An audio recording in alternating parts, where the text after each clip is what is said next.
Podcast.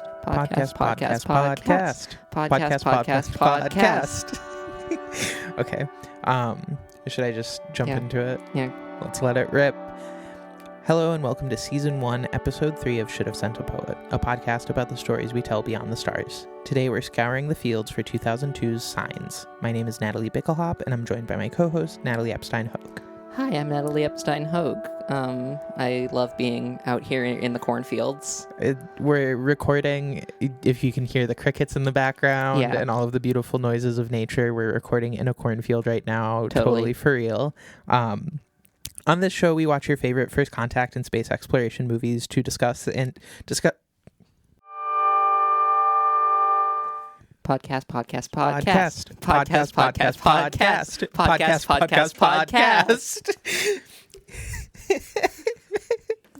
Hello and welcome to Season 1, Episode 3 of Should Have Sent a Poet, a podcast about the stories we tell beyond the stars. Today we're scouring the fields for 2002's Signs. My name is Natalie Bickelhop, and I'm joined by my co-host, Natalie Epstein-Hogue. Hi, my name is Natalie Epstein-Hogue. I can feel a tick crawling into my armpit because we're in the cornfields for real. Yeah. Totally. Listen to the crickets and, the cool night air. The ticks also. The ticks are everywhere, but that's okay. So are the cobs.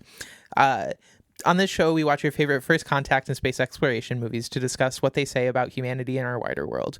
If that sounds like something you're going to enjoy, check the podcast.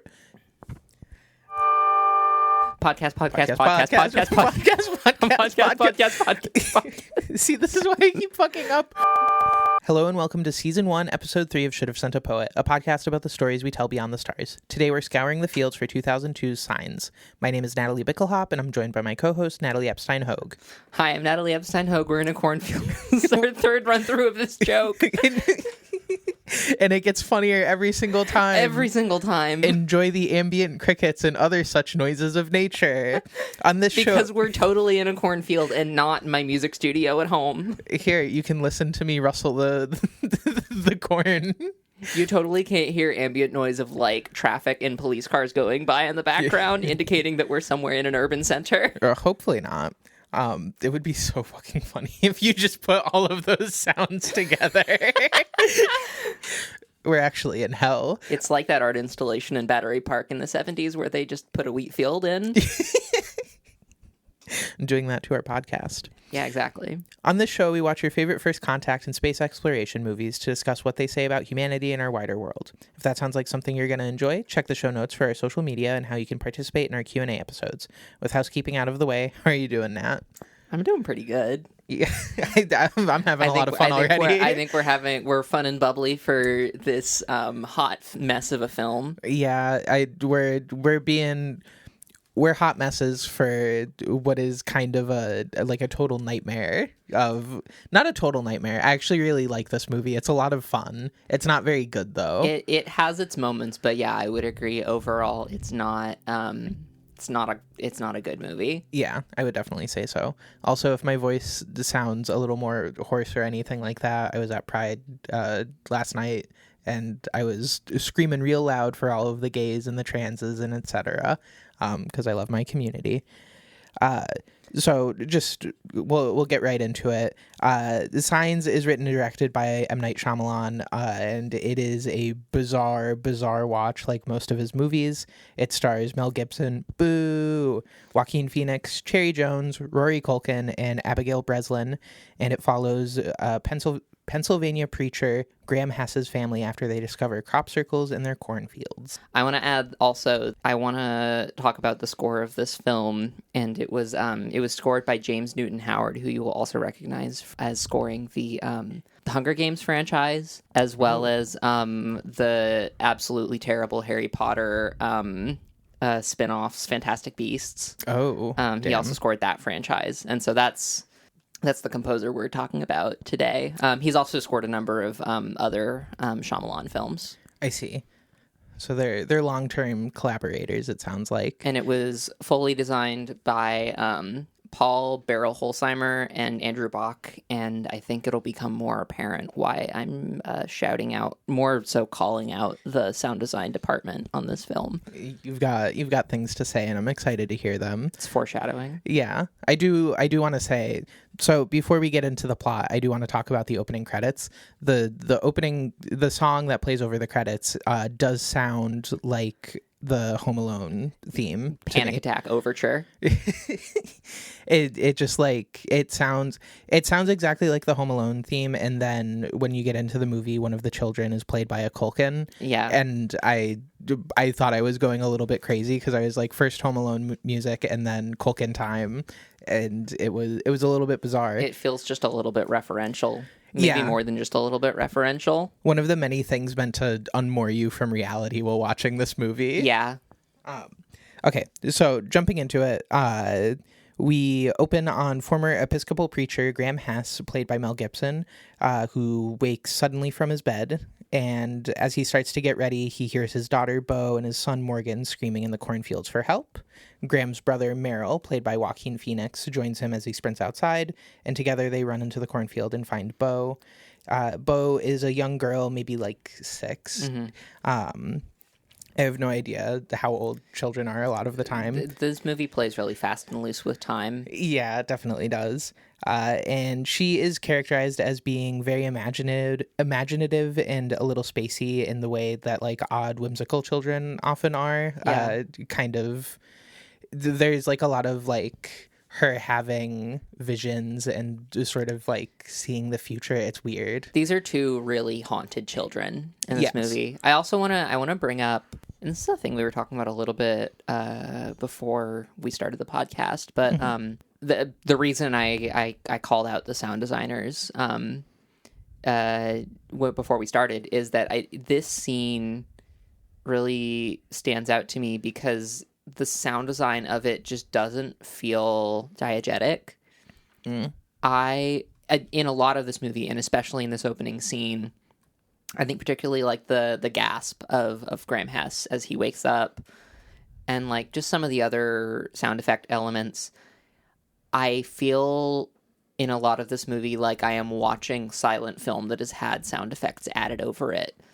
And that is a characteristic I associate a lot with poor sound design, because one of the important parts of sound design is making the sound effects sound like they're in the space, making it feel like you're watching a movie with sound and not a silent movie with sounds added. Yeah, exactly. Like a good Foley work, it is not just like the exact recreation of the sound, but the like emotion and feeling of like being in the same room as the sound. Yeah.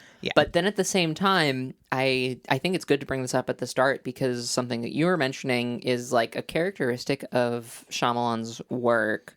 You know, I think the only other Shyamalan film I can say that I've seen recently is She's All That, which he didn't direct, but he ghost wrote. He wrote that? Yeah, he wrote She's All That, at least according to his Wikipedia article.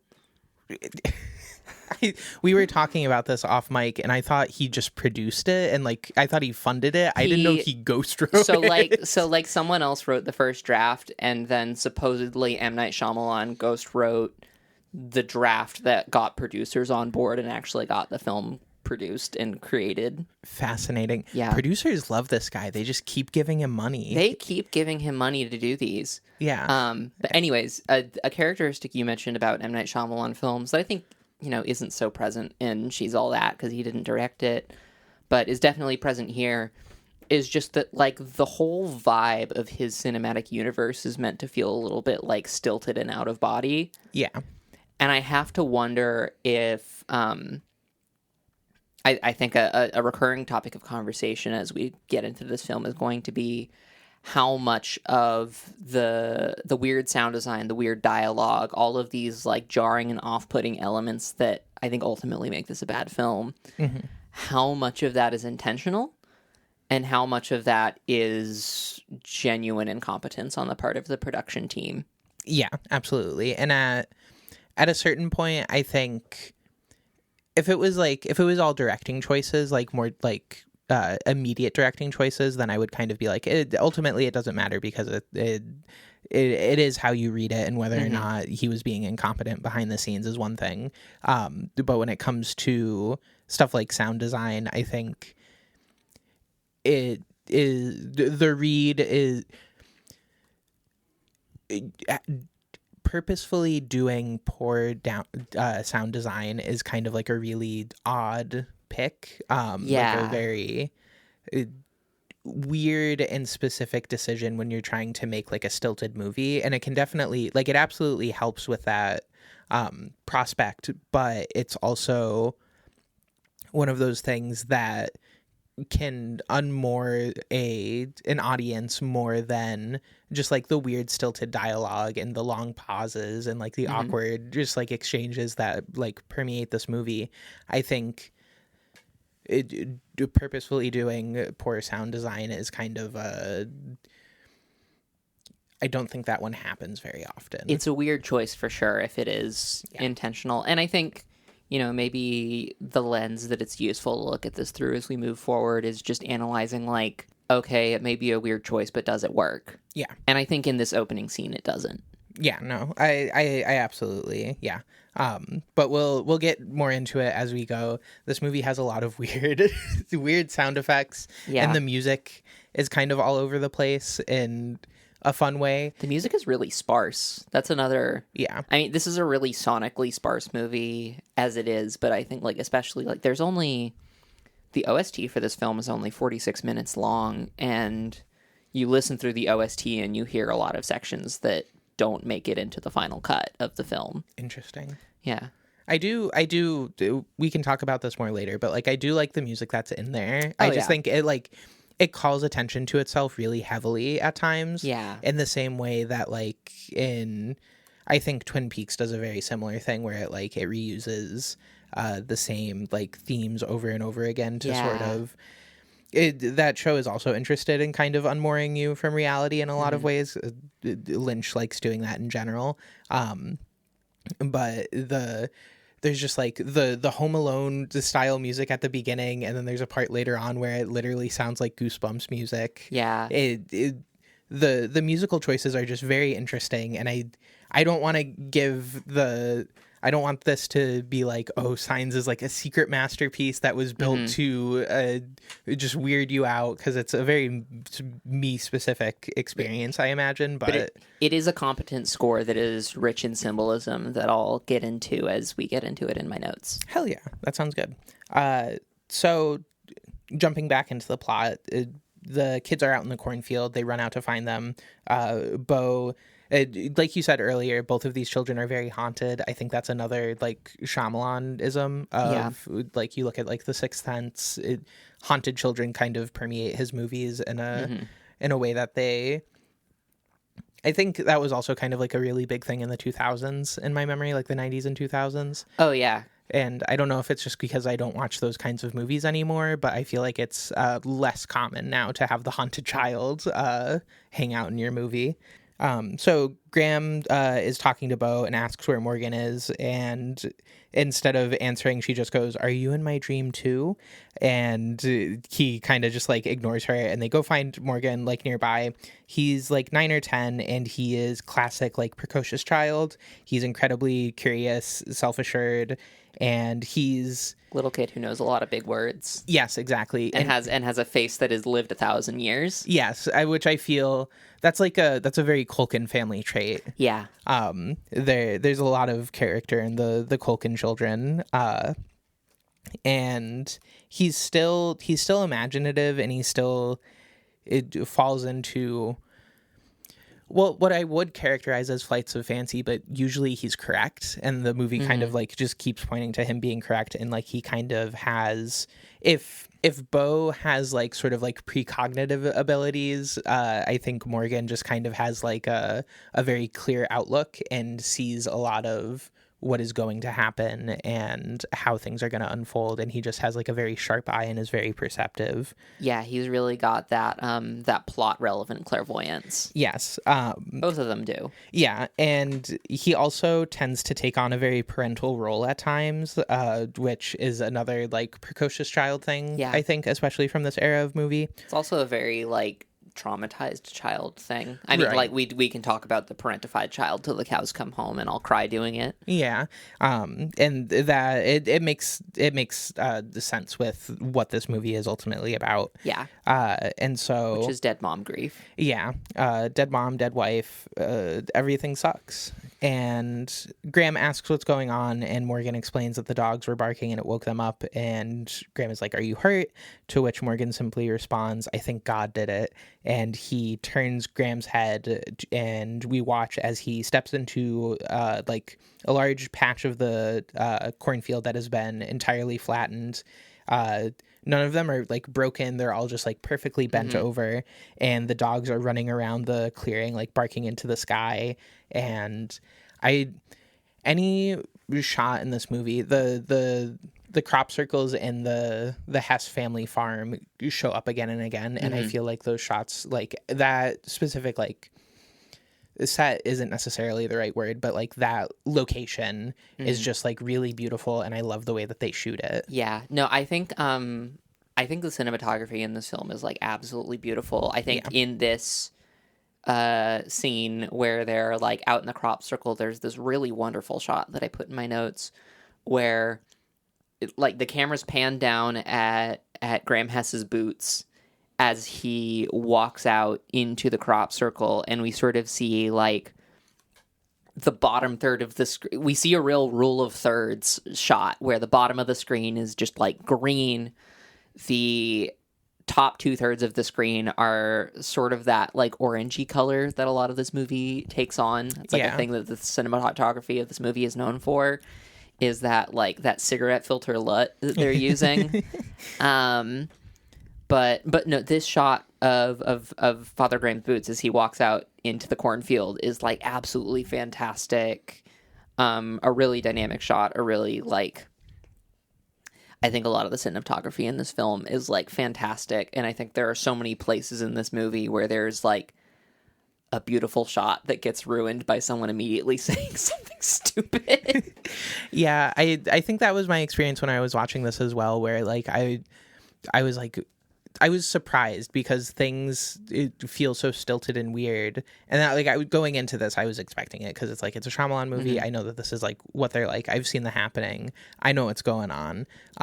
But going in, I was like, I was disarmed by how like well shot this opening sequence is and how like compelling the visual language is, and then the dialogue gets like weirder and weirder. Yeah, and it just keeps happening where it's so competently set up and shot, but there is just like this bizarre dialogue and awkwardness that it makes this movie teeter back and forth between being incredibly like a bad movie and also back to being something that's like very heartfelt and emotionally resonant at times and beautiful. And it's so fascinating, and it made me really love it on the second watch. I really like this movie for some reason. No, I think the way that this movie is shot really gives it a lot of its charm. Yeah, absolutely. And speaking of the way that it's shot, we get a really cool aerial shot pulling out to reveal it. Like it starts on the first crop circle, which we see, and then it pulls out and it reveals like more and more parts of it. And it's like this long line of like all of these different symbols. And we get some circles, we get some straight lines, we get some arcs. Yeah, and they're like little fork designs. It's very cool. And we go from this aerial shot, we cut to Graham on the phone with a neighbor trying to get him to confess that his son pulled a prank. And I think the notable thing here is Graham doesn't want retribution. He only wants confirmation that it was man-made. It was just like a simple thing. It's nothing more. It doesn't mean anything. He just wants to put the mystery to bed. Yeah, literally. And he he tells his neighbor, like, I just want you to talk to him and that'll be enough for me. I just want to know. And it sets up his character as somebody who is very invested in, what is the right way of putting that? He does not want to have to believe in anything on faith, because his whole character is questioning his faith. Yeah. He's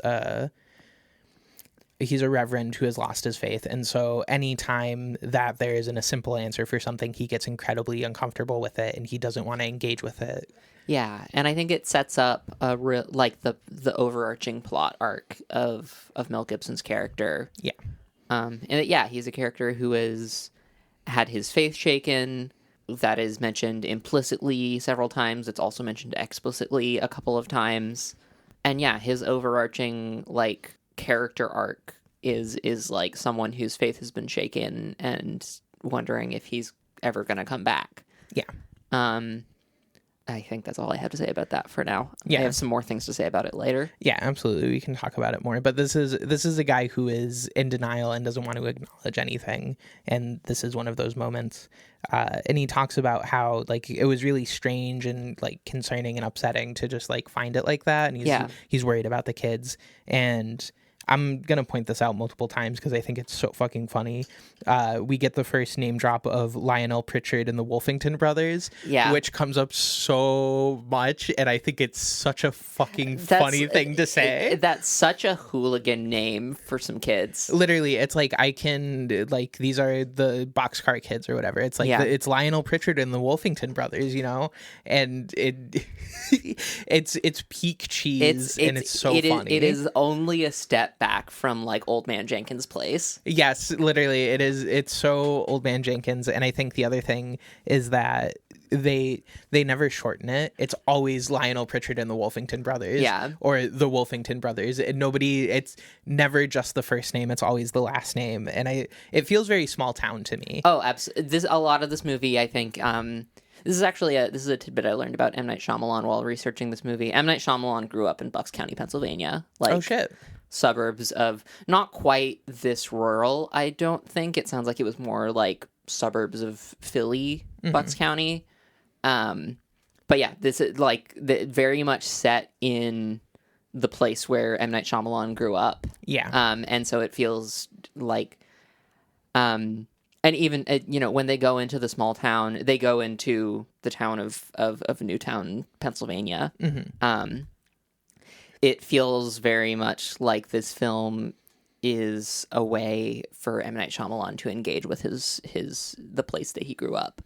Yeah, absolutely. And I think the other thing that I like about this movie is that Close Encounters kind of does this, where it engages... Well, so the thing that I like about Signs is that it engages with people who are in a rural setting and who do not have any connection to academia or like governmental power or anything of the sort. Like they are very far from like centers of power. Yeah. And other First Contact movies don't really do that. Because a lot of the time the interesting stuff is in relation to the people who are in positions of power, because they get to make decisions on like what is ultimately a global thing. But Signs is concerned with like what these random people are getting up to. And I think that's really interesting.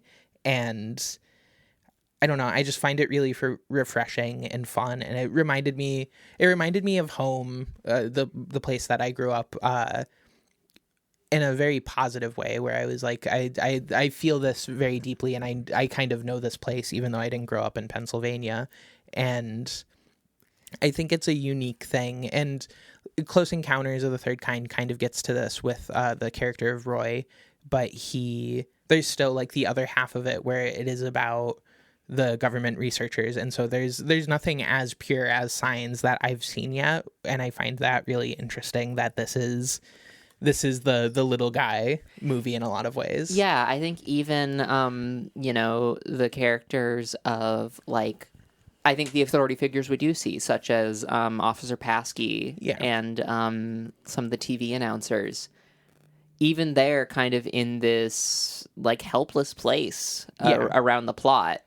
Officer Paskey has no idea what's going on, and all of these newscasters are just like terrified, and they're like, yeah, for all intents and purposes, the thing we're looking at is real. Yeah. And I just think that's like such an interesting way to characterize like an alien contact film. And, I think there's a line of dialogue a little bit later that like kind of spells this out, but the movie is really playing with this idea of like the aliens are coming and no one's going to save you. Yeah. And you pointing that out is so interesting because they don't bring up the military ever. There are a couple allusions like later on. Meryl reads an army pamphlet. That's about it. He goes to like the recruiting office, and then there's like a very brief mention of like the U.S. Air Force confirmed that these aren't their crafts, but there's never a conversation of like, well, the army is going to protect us from the aliens. Yeah, the only army official we even see is the recruitment officer. Yeah, and it's the sense that like everybody is so helpless, and I think it mirrors a lot of the world feels very alone and isolated, and I think that it mirrors the way that like living in a small town you feel very isolated from everybody else, especially like when you get like way out rural like this. Something that I think about is one of the next things that happens is that they call the cops, and then Caroline, the police officer, she shows up and she's 2 hours late, and they make a point of that, and that immediately like flagged in my brain because when you live in a place like way out here like that, emergency services take that like not quite that long all of the time, but they can take like 30 minutes to arrive. I mean, it's to the point that there's like a joke that like if a farmer is going to the ER, something's really messed up because farmers do not go to the emergency room. And a lot of that comes from, like, living way out in the sticks on your farm where, like, the nearest hospital is a 3-hour drive away, no matter how far away the nearest ambulance is. Right. And it's just one of the... I think that is, like, a really clever bit of layering and mirroring that this movie does that it just sort of comes through subtly. And I really enjoy that about this movie because for as weird as the dialogue is and everything, it is very, very smart in a lot of like specific ways, and it is very compelling, which I think kind of makes me love it because I love the juxtaposition of those two things. Yeah. One kind of unreal moment when we were introduced to Officer Paskey's character and Mel Gibson is like, oh, it only took you guys 2 hours to get here. A shot that just adds to the unreality of this movie is that she is already in the house. Like she's just standing around like the doorway. Yeah. Before we'll get to that because it's like the next thing that happens. So Graham finishes up his conversation.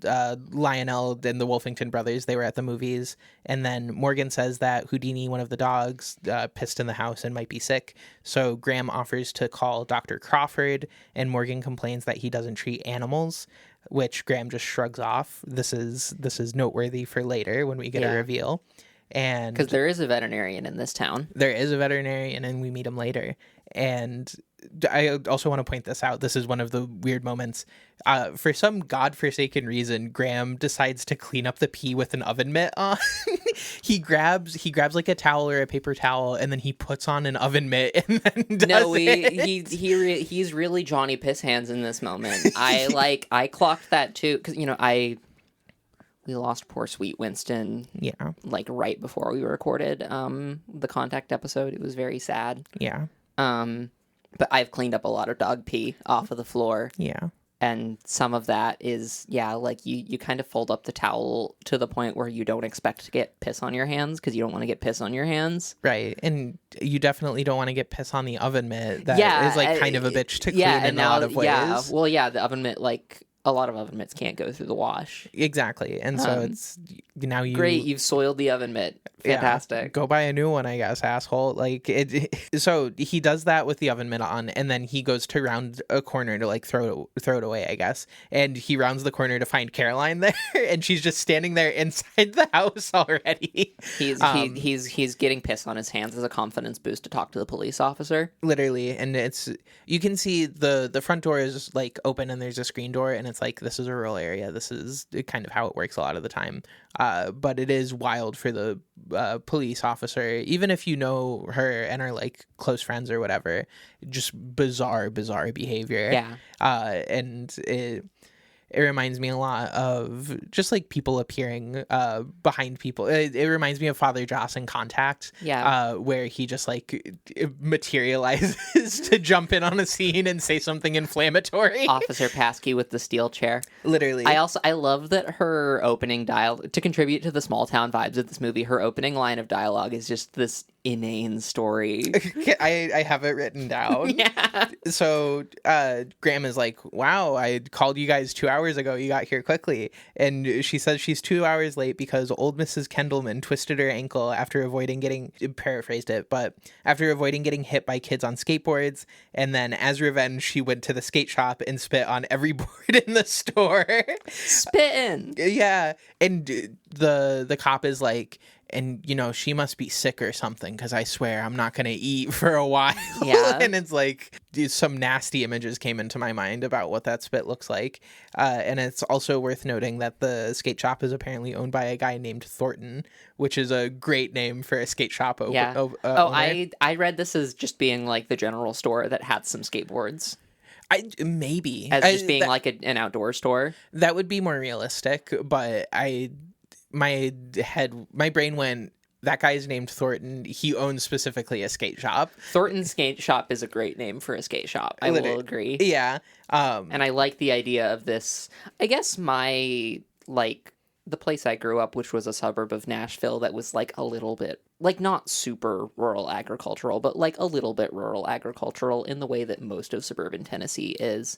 Franklin Skate Shop was open there for a couple of years. So it is possible for a skate shop to be open in a smaller place. Yeah, and it's like the area that I grew up in, there was a comic book shop a town over and stuff like that. Although those towns were bigger than the town that I grew up in. Niche stores can exist in a small town. Right, and there is a population for them. And stuff like this. We cut to Morgan grilling, and I gotta say, autism be damned, that boy can grill. He's cooking that shit. That's gonna burn these. And you know what? He's managing that shit well. Like, not even like beyond the meme. Morgan Hess is like aware of the meta that if you keep it at like 155 for 10 minutes, it's the same as it getting to 165. That it still kills all the bacteria. Morgan Hess is, this kid knows meats. He knows. He bought a book about grilling, and you can tell that food looked good as fuck. I do think it's always a little bit funny to see someone cooking like chicken breast on a grill. Yeah, we used to do that a lot growing up. I'm just like, that shit's gonna be dry as fuck. Yeah, that's fair enough. If you do it wrong, it definitely can be. You run more of a risk. Yeah. I don't like chicken breast, if you haven't noticed. Fair enough. So Bo tells Morgan that the tap water is contaminated and that it tastes funny, and then Morgan drinks some and says that it's fine. And they go to give it to the dog. Actually, before we talk about the dog, the water and Morgan or Bo not liking drinking the water and thinking it's contaminated or there's something wrong with it constantly is a through line for this movie. It's kind of one of its like it sets up the twist at the end. And I want to know your read on this. This child has some sort of disorder, right? Yeah, this child has OCD, autism, maybe both. Yeah. Thinking that water tastes weird, I feel like is a very autistic trait. Maybe that's just because it's a trait that I have. I don't know. I kind of am willing to, I think narratively, it's really just meant to sell that, like, this is a haunted child, and this is a child that's, like... Yeah. I almost wonder if, I think her, like, contamination fear is kind of meant to be a red herring. I would say so. We're meant to think that implies that, like, the aliens are doing something to the groundwater, when in reality we find out later that, aliens have a completely different relationship to water. Yeah, exactly. And I think it is a little bit of a red herring. It's a little bit of a setup. And like you said, it's definitely one of those. It's meant to characterize her as haunted and odd, and there's something going on with her. I think is what it's meant to communicate to the general audience. And I think putting on my real life speculation hat, like, you know, I think a lot of the reason that this is actually a thing I learned about a while back. Part of the reason that kids a lot of the time don't like broccoli is that children are a lot more sensitive to sulfur compounds. And broccoli is a really sulfurous food. So, like, literally, broccoli tastes stronger to children than it does to adults. because as adults we just lose some of our sensitivity to those sulfur compounds. But kids, evolutionarily speaking, you're a small child, you don't quite know what's edible and not yet. Yeah. And a lot of sulfur compounds are like, potentially really harmful, particularly like hydrogen sulfide, and elemental sulfur even. And it's a smell we associate with like rotting things as well. Yeah. And so like literally children just have like stronger sensitivity to like potentially hazardous chemicals that their body doesn't know if it's hazardous or not, and it just kind of has to assume. So like, I think there's also there like this exists within some realm of plausibility that like, oh yeah, this kid can just like taste like extra chlorine in the water, or like dust settles into the water and it makes it taste a little weird, and she interprets that as the water's contaminated because she's a small child with grief. Yeah, definitely. And really interesting to know about the sulfur content thing, because that puts the thing where people are like, oh, I didn't like vegetables when I was growing up, but then I got older and I like them now. It makes sense. Yeah. There's literally a biological reason for that. Yeah. That's good to know. That's neat. And yeah, going on a tangent about the drinking water, but it's important to set up for later. Yeah. And the drinking water is plot relevant. It's plot relevant drinking water. And they go to give it to the dog, Houdini, who suddenly starts snarling at the kids and getting like real aggressive. And then we cut to Caroline and Graham in the field trying to figure out what could have bent the corn so perfectly. And we get our second Lionel Pritchard and the Wolfington brothers mention.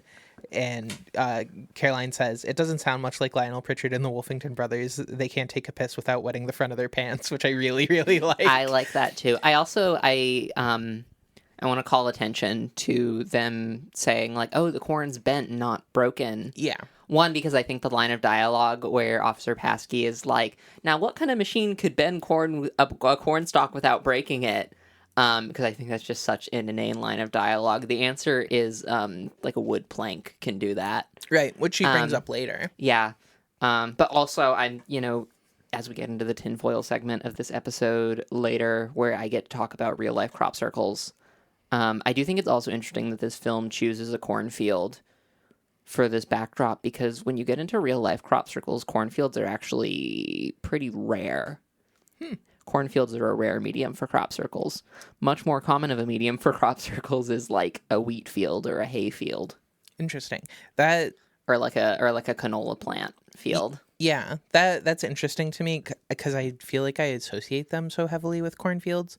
But that might just be me like misremembering and having a stronger association with cornfields because of this movie now. Well, yeah, I think this movie, it's interesting looking up crop circles. There's actually very little in the way of like non-crank documentation about crop circles. Like there's some credible folkloric stuff, but honestly, it's one of those subjects where the Wikipedia page is one of the more reliable sources of evidence. I see. And you go looking for evidence off Wikipedia, and all of a sudden you're on a website that's not been updated since 2005. Where all of the truest facts lie. Yeah, where all of the truest facts lie, and it's like got like a .app TLD. Real trustworthy sources. Yeah, .info also is a common one. I'm excited to hear about the crop circles, because it's an interesting choice. Yeah. The relevance to this scene is, I think it's interesting how we've placed this crop circle in a cornfield. Mm-hmm. And I have to wonder if some of that is the construction of... this movie spends a lot of time, constructing this fantastical thing that's happening, and a character will try to come up with a plausible explanation, and then the plot immediately proves them wrong. Yeah. And this feels like kind of the first place that it's setting that up, where it's like, oh, this happened in a cornfield. That's something that would legitimately be really difficult for like the Wolfington brothers to accomplish. Yeah. Because corn is very hard to bend over without breaking it. Right. And then later on, immediately they're like, well, this is how you would do it, and two people could do it, and one night like they did to your place.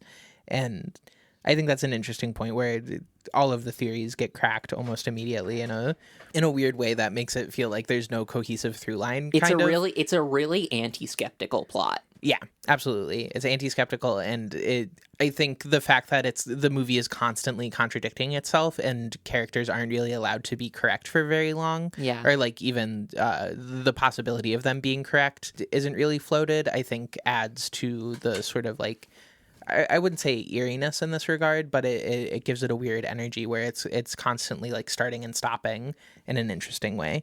The hands that this plot has on everyone's critical thinking is really fascinating. Yeah, absolutely. Moving on, Caroline mentions that animals in the county have been behaving strangely, like getting aggressive, and they seem to be on edge, like a predator is around. And she also mentions them peeing on themselves. Literally, this is Morgan thought that the dog was sick. No, it's something else. This is like another example of that where it's like it's being contradicted. We get new information like constantly. I think the animal behavior thing is also interesting. I think I just want to mention this because this is almost certainly going to come up as we get further into this podcast. But anytime that that there's a plot beat of like, oh, all the animals are acting strange, I immediately think about rabies. Yeah. You worked at an animal hospital for quite a while, so I feel like you probably know quite a bit about this. I also know my husband, who worked at that animal hospital with you, also knows quite a bit about rabies. But I think about it every time that like a plot beat like this comes up, and especially in this movie, that was the first place my mind went, was like, oh, rabies outbreak, or at the very least, is this plot kind of meant to be engaging with and referencing some of the vibes of how like a small town rabies outbreak occurs. I think that's definitely the realm that it's playing in, because it's another one of the misdirections and like red herrings where it's giving the viewer and the characters like fuel to believe that something normal is happening. Yeah. And then it says, no, it's not normal. This is what's going on. There's also shades of cattle mutilation, which is a tinfoil topic for a future episode. Yeah. Get excited about cattle mutilation, everybody. Woo! I'm going to wear my I love cattle mutilation t-shirt to that recording. We're going to make t-shirts just for that episode. That would be so fucking funny. Not like anybody can see them for this non-video podcast. Well, no, we're gonna sell them on like our Teespring store whenever that happens. Oh yeah, the plan early, plan often. Yeah. So they're talking about the crops, and then randomly Graham just like stops and he goes, "Caroline, please stop calling me father." And she goes, "What's wrong?" He says, "I don't hear my children," which kind of goes really hard. Yeah. But the other weird thing is that I don't think she calls him father.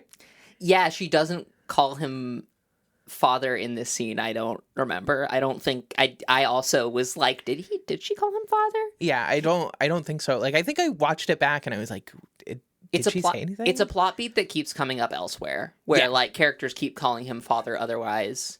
I think she calls him father later in the scene, and I have to wonder if the dialogue literally just got like edited out of that order.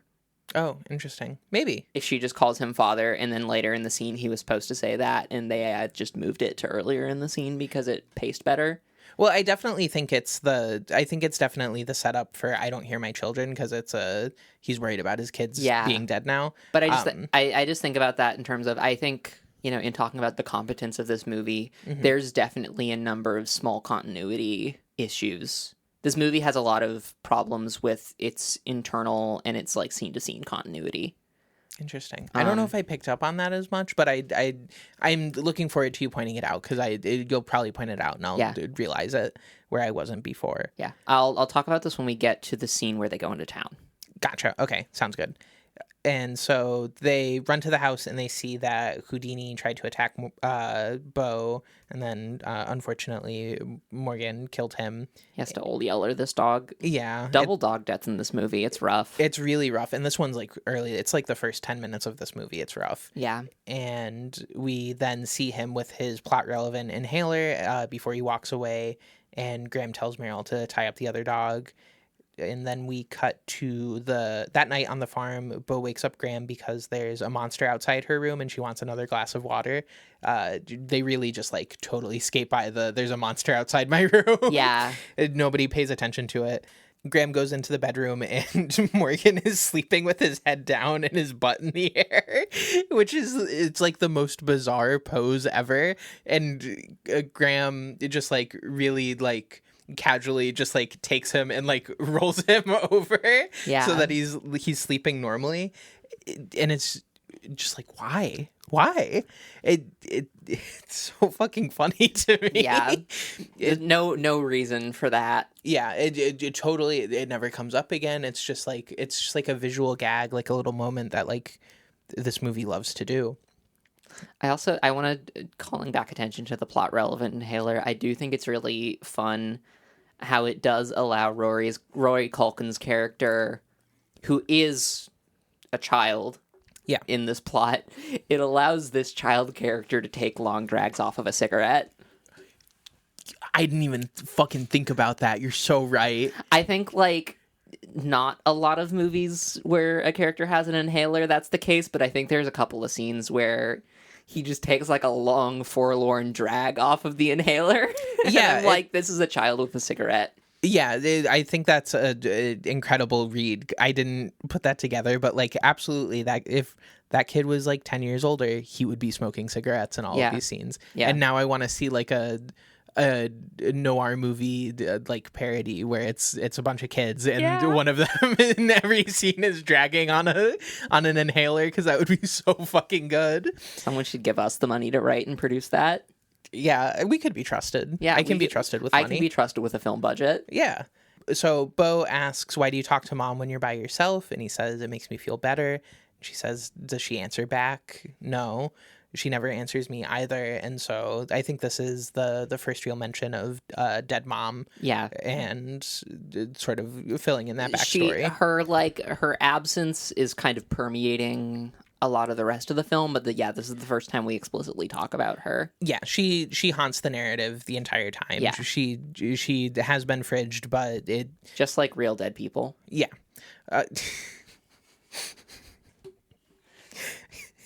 I don't know what to say. My dead friends are constantly haunting the narrative. Yeah. Oh, I thought you meant they get fridged. Oh. Oh, no, that's a much worse joke. Yeah, well, that's where my brain went, because I did the working in the morgue. So I was like, yeah, they do. Fair enough. Fair enough. True on both counts.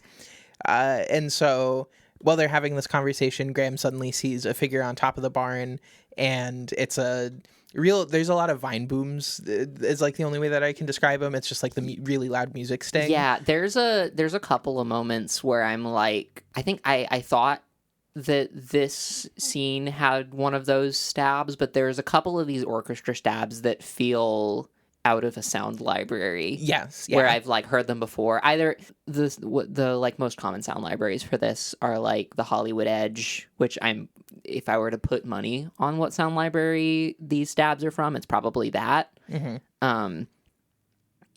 I don't know. This score is very feels very like quotidian for like the soundscape of an early 2000s movie. Yeah, absolutely. So like, yeah, my money would be the Hollywood Edge, but the other place that it could have come out of is like I think the iLife sound library wasn't out yet. And the iLife sound library is just emulating a lot of those Hollywood Edge sounds. Gotcha. Yeah. Another place that you might recognize the Hollywood Edge, this is like for context for the viewer, is like the red-tailed hawk screech that gets used for like a stereotypical bald eagle. Yeah. That is a Hollywood Edge sound effect. That's like a famous one. And there's like a couple others. I think the Velociraptor scream sound that gets used for TIE fighters is like also somewhere in that library. Oh yeah, that one for the TIE fighters, that's World War II era dive bombers. Okay, yeah. The engine scream that they make when they dive. Hollywood sound designers have cultivated a lot of these libraries, and that's why you hear a lot of the same sounds across different films. Right, and there's the like oh my god, what is Sometimes it's almost like a meme. Yeah, they a lot of them become like the Wilhelm. Yeah, the Wilhelm scream is a perfect example. Yeah, that is a meme, and it's like there are like the studio specific sound libraries, and then there are the interstudio libraries that everybody uses. But like the red-tailed hawk screech is also like a sound design meme. Yeah, that one's classic. And the orchestra stab kind of is too. Yeah, that one is like a less specific one, but just like in general, the idea of like that specific orchestra that stab is very prevalent. And so Graham sees this figure on top of the barn, and he goes to wake up Meryl because Lionel Pritchard and the Wolfington brothers are back, obviously. Yeah. And we get like a really good moment between them, where Meryl is like ready to kick ass and beat some sense into the kids, and Graham wants to take like a softer approach since he's friends with her father. Yeah. He's like, I'm friends with Lee. I don't want to do this. I think it's really funny in this scene, and it sets up.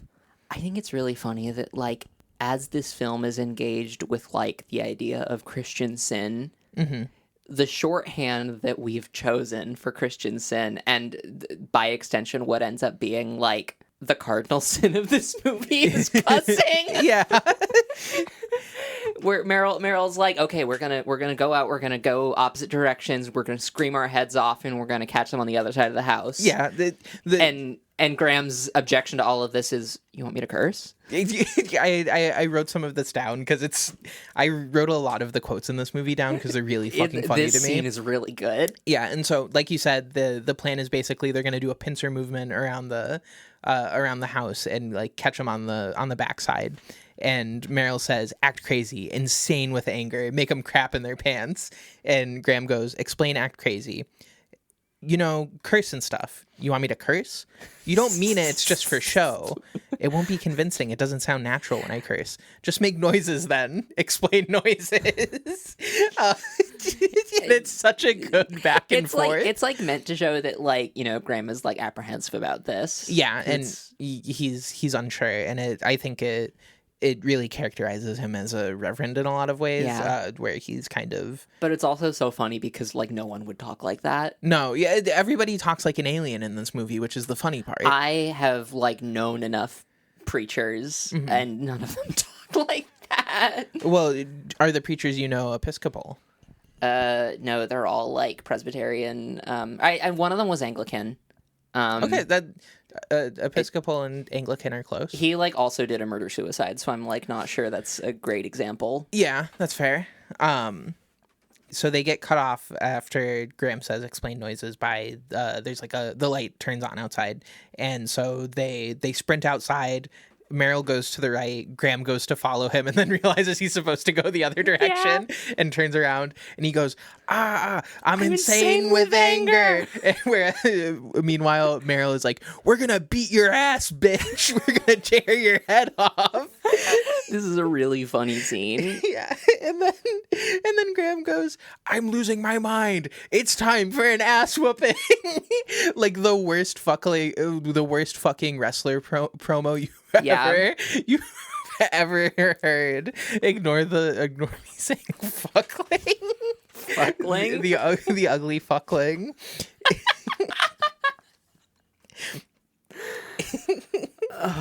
Sorry, that one took me out. Yeah, no, that one's good. It's good. And it's so fucking silly. A lot of this episode is going to be us laughing, I think. And so they make it around the house, and they start seeing the creature. They start seeing the alien, and I think it's Meryl that says, "Are you sure this is Lionel Pritchard?" Yeah. And then the creature jumps up onto the roof, and then sprints away into the cornfield. And another great cinematography moment. This one's really basic, but we get like a shot of like the swing set, and the swing is just like going back and forth, empty. Okay, but also an implication of this scene is that the alien jumps almost silently 30 feet horizontal from the roof to the swing set. Yeah, so, like something like that. And I'm just like, so like there's playing in the space of this is an alien creature that doesn't act like humans, and therefore it wouldn't sound like we would expect it to. Right. And then there's this creature can jump 30 feet horizontal without making any noise. Yeah. And I think that one starts to violate physics and acoustics. Definitely. I think my artistic take on this one is that this is still when the aliens are like entirely like mystified and we don't know anything about them. And I think it plays in sort of like a hyper reality where it plays fast and loose because we don't know anything, and so it doesn't ruin the immersion to be like, yeah, it just got away. I hear that, and I think I like hear And I agree that artistically, like, this scene really wants the aliens to be this, like, unknown, and that, like, we don't get any good looks at them. I think especially as we start to see things on the TV, I spend a lot of time in this movie thinking about, like, Plato's allegory of the cave, and how we spend, I think, the first 2 acts in the cave. Right. And, even the rest of the movie, I think there's a lot of, like, allusion to shadows on the cave wall. Definitely. But I think in this scene, it does fall apart a little bit just because of how that's framed. And I think referring to my overarching thesis of this film, that you could edit it differently and it would be a better movie. I think if you edited this scene slightly different, add some sound design to imply that the alien has, like, gone off the backside of the roof and is, like, now sprinting around the house. Yeah. I think that's so much more... I think that could be so much more effective and so much more plausible than, this alien just silently leaped 30 feet. They didn't get a good look at it while it was leaping over their heads. Yeah. And it just, like... once again, silently landed on the porch swing and then, like, out into the fields. Yeah. I just think there's a more plausible way to present that turn of events. Definitely. And I think there is, to a degree, this is like a misstep of the movie, but I also think I agree with you. And then there's the read that I'm giving to give it the benefit of the doubt and kind of cover it up. And I think this is a scene where I struggle with giving this movie the benefit of the doubt, and I want to give this movie a lot of benefit of the doubt. Yeah, that's fair. And absolutely, it's kind of silly and ridiculous. Yeah. In a way that I find really funny and adds to the movie, but is definitely as a serious piece of art that you want to be engaged with. It kind of abuses your trust a little bit in that moment. Just a little bit. Yeah.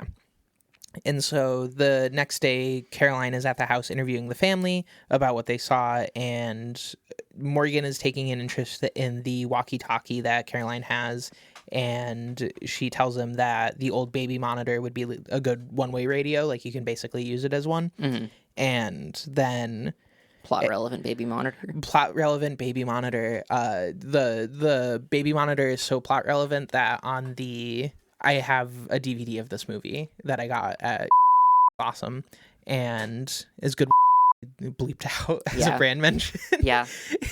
Because they pay disabled people less than minimum wage. Oh, fuck that. Yeah. Yeah, fuck give them your... Fuck them. Actually, giving your shit, I feel like, is, like, morally neutral. But there's, like, maybe if you have, like, a robust mutual aid system or a buy nothing group in your neighborhood, that's a better way to get rid of stuff. Definitely. And I will say infinitely better than the... Yeah, fuck the... Amen. They're going to be bleeped for sure. Yeah. So... Where was I? Oh, right. I was talking about the DVD. The baby monitor features prominently in, like, all of the DVD menus and stuff, which I find really funny. That's fun. Yeah. And I didn't get any of the DVD content for this movie. So the DVD I had, I don't think there was any, like, bonus features, but, like, all of the DVD menus were themed around the baby monitor for some godforsaken reason. I miss DVD content. I miss bonus features, and I miss weird sub-menus. There are some sub-menus on there. I was really happy to have a DVD of this, and I was watching it, and I was like, I should just get DVDs for all of the movies that we cover and just watch them that way, because I like it a lot more. So they talk about the one-way radio baby monitor, and then Caroline starts talking to Meryl, and as they do, the camera sort of, like, does, like, a bouncing back and forth rather than doing, like, a shot, reverse shot, reverse shot for this conversation. It sort of just, like, pans left and right between them, which I really like, and it shows... Doing that shows... They're sitting on opposite sides of the table, and so it shows, like, a genuine distance between them. And there's sort of, like, this unspoken thing that separates them. There's something that they, like, don't agree on, and it never gets addressed in this movie. It never comes up, but it sort of just, like, shows these are not people who get along in the same way that, like, Caroline and Graham get along, which I find really interesting. And she says that it was nice of him to move back in to help Graham, but Meryl thinks that he isn't doing much to help. and he seems kind of remorseful, I guess, is like the best way to put it. He wishes he could do more, but he hasn't been a great brother in his mind, I guess. And Graham shows up and they start talking about the actual encounter and like trying to get details. And she goes, okay, so far it was very dark and they can't describe what the person looks like.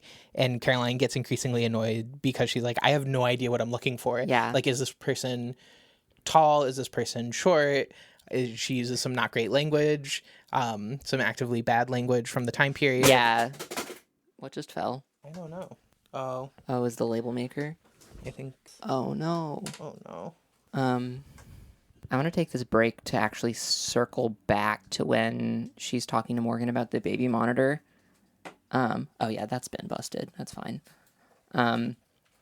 Off camera, Natalie has like a synthesizer that I've been slowly wiring up to a breadboard, and I just need to learn. I need to learn how to make PCBs. Honestly, that's not relevant. What is relevant is while Caroline and Morgan are talking about the baby monitor walkie-talkie thing, I think we get a nod to Close Encounters of the Third Kind in this scene where, as she says the line, that's until someone gets you an old walkie-talkie left at the station.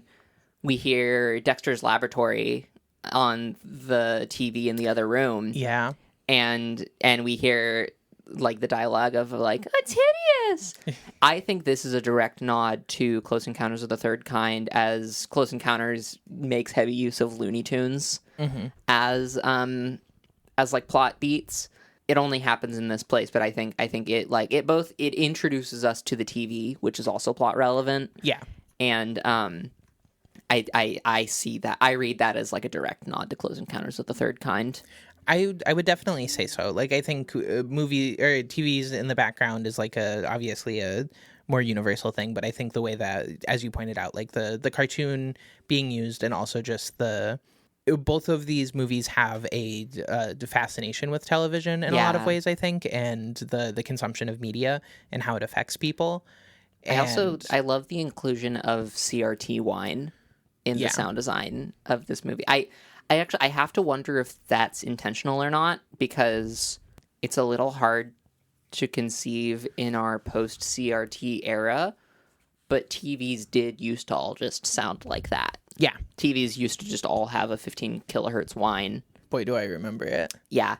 And I think I feel like it's intentional, because some of the other movies, you can like hear CRT whine in other movies that have CRT televisions in it, but it's so prominent in this movie. Yeah, definitely. And the television is just like prevalent, and I think this is, you pointing that out, that's a very good moment, a very good connection between the two, because I think if I were to pick two First Contact movies that are like the closest aligned, I would probably say Signs and Close Encounters. Like they're like, for those two movies, I think these are like this is kind of a direct lineage in a lot of ways. They're really good films to compare, I feel. Yeah, they're both about faith. They're both about in many ways like the little guy in comparison to other movies. It's interesting. Yeah. Oh, but anyways, back to Caroline being like Caroline saying an ableist slur and being like, so far it was very dark. Yeah, it was very dark, and she doesn't know what she's looking for, and after proving that they can't provide anything useful, Caroline says that there was an out-of-towner that caused trouble, so it could be her. And and in this being like it could have been a woman, she's talking about talking about like Olympians and women's athletes. Yeah, because she's like, do you even know that this was a man? And Meryl's like, well, this guy was really fast, and I'm really fast and strong, so it couldn't be a woman. This guy was bigger and stronger than me, so it couldn't have been a woman. For sure. Gets his ego bruised just a little bit. Yeah, and Caroline's like, well, I've seen those.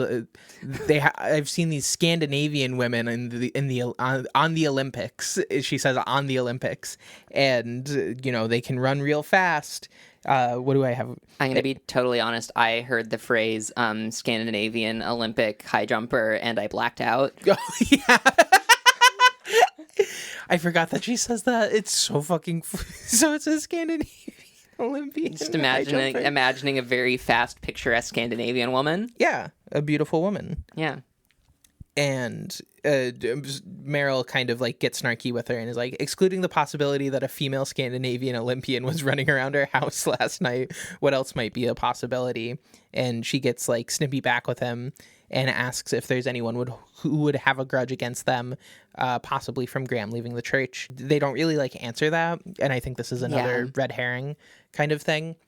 It's our second explicit mention also that Graham is formerly Father Graham. Yeah, exactly. We get it implied the first time, and then the second time, the plot kind of beats us over the head with it. Yeah. Which is the thing this movie, I think, keeps doing, is it'll announce its plot quietly, and then it'll announce its plot really loudly. Yes. In a way that I think detracts from the places where it's announcing its plot very loudly. Yes, I think in the same way that we were talking about in the last episode in Close Encounters with the mashed potato scene, which is like a really genuinely great scene, and then immediately afterwards Roy runs out into the night sky and is like, what does it mean?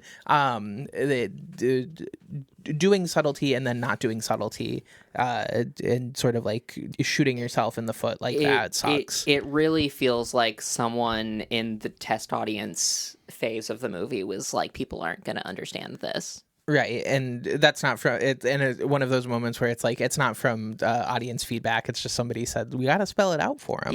Yeah. And so Bo, before we can get like an answer to that question, Bo comes in and says that the same show is on every station, and we see that crop circles are on the news. Do you want to jump into your tinfoil segment here? Yes, I do.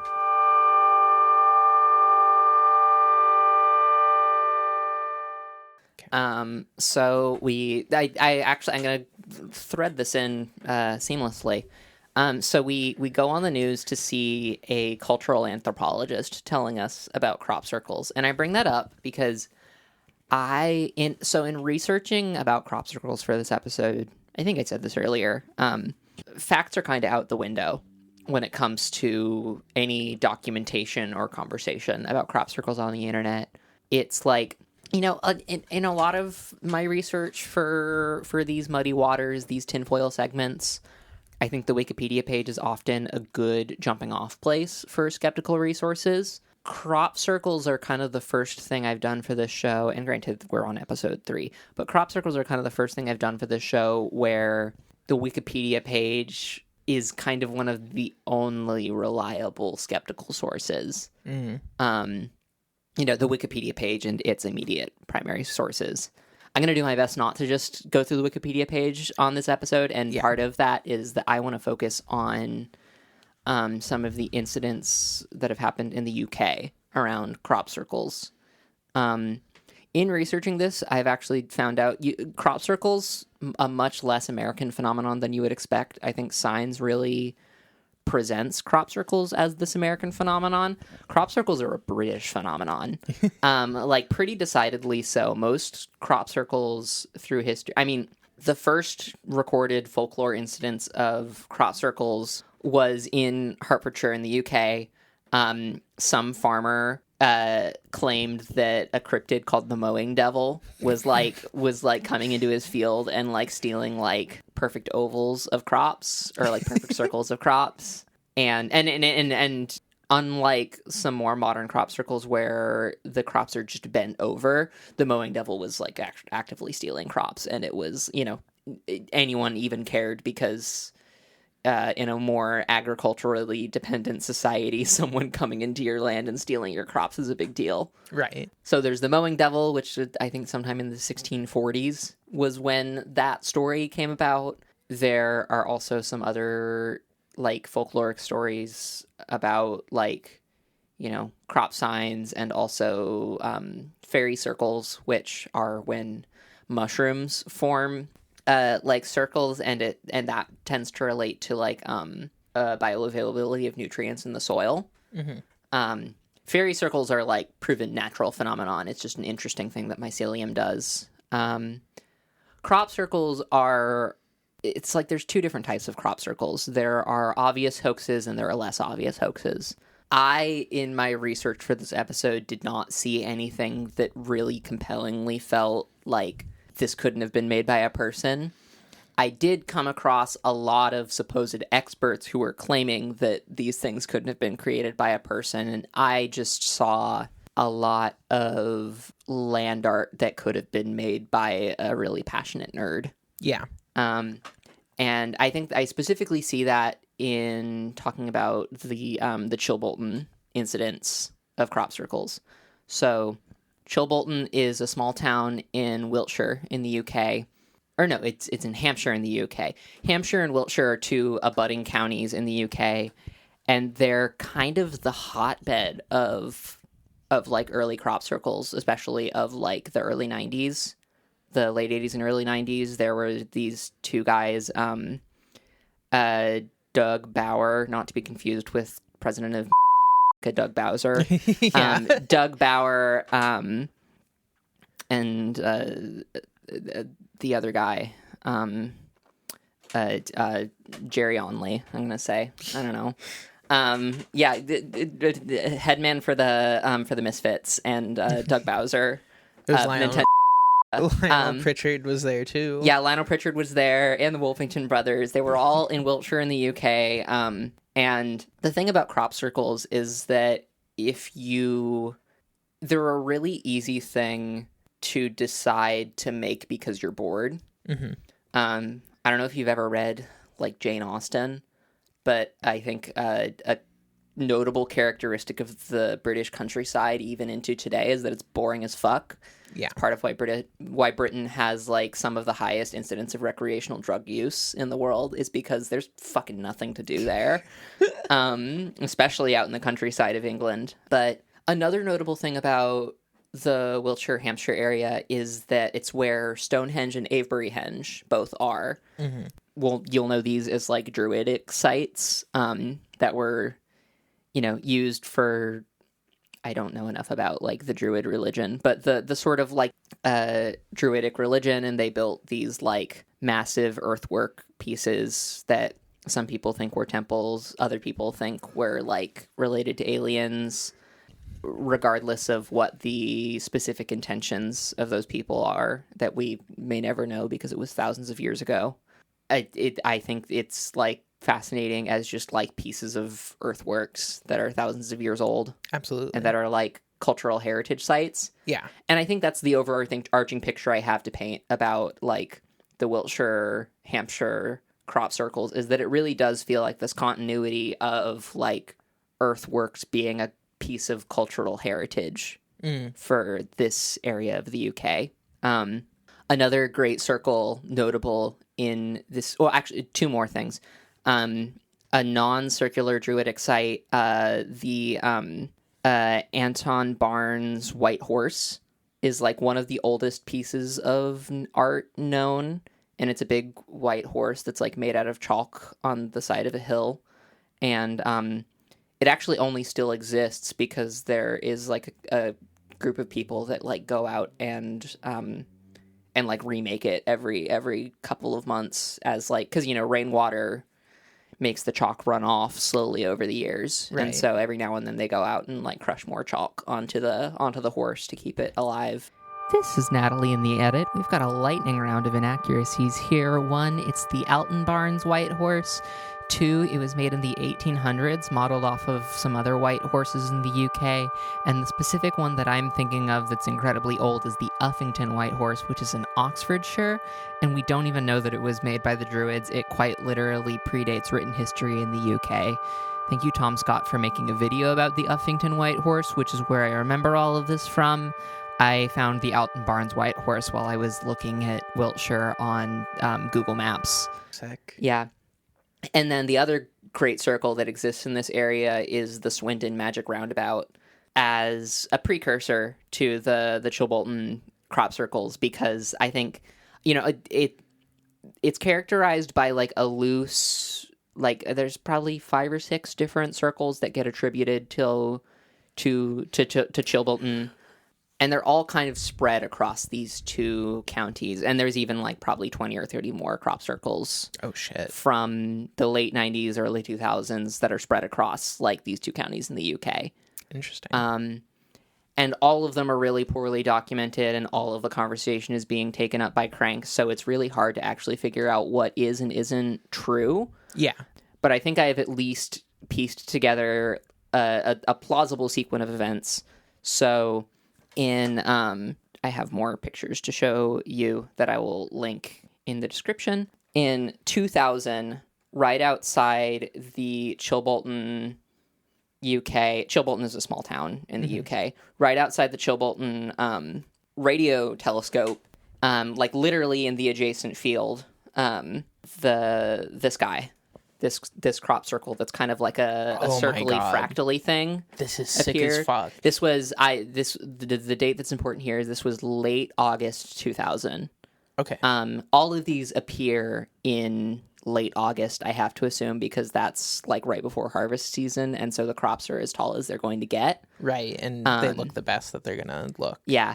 And I think that's important information because as we enter our skeptical understanding of crop circles, it's important to understand that like whoever's making these understands how crop harvest works, how that timing works out. Yeah, that's true. So this is the first one we get in 2000.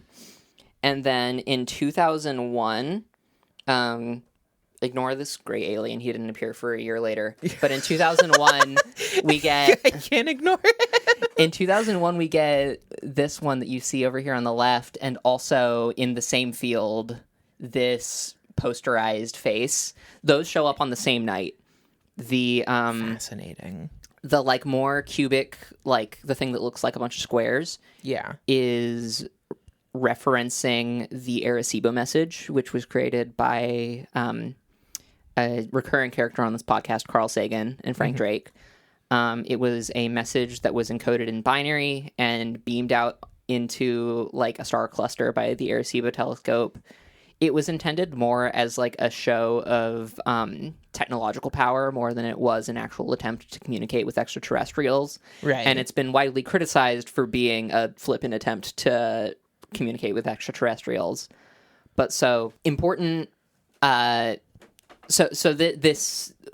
first of these crop circles, the more like cube based one, is referential of that signal, and it displays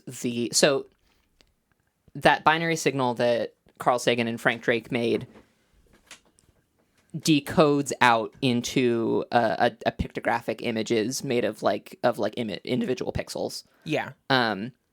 So we get this pictographic image. The first couple of lines are just laying out numbers 1 through 10 in binary, and that's kind of meant to be like a translation key. So like just with this as a visual aid, the first couple lines are just like 1 to 10 in binary. These second two lines are laying out the atomic numbers of the chemicals. They're the atomic numbers of the elements that make up DNA. DNA itself is the chemical in question. Yeah.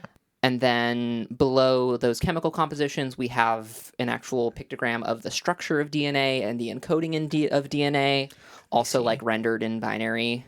And then we get a little pictogram of a man and binary numbers showing that there's 7 billion men, at least at the time of the message. And then at the very bottom, below the image of a man, we get a pictogram of the Arecibo radio telescope. I see. So basically being like, here's numbers 1 through 10, here's our biochemistry, here's how our biochemistry like assembles itself via DNA. Yeah. Here's vaguely what we look like. There's 7 billion of us. Here's what our telescope looks like.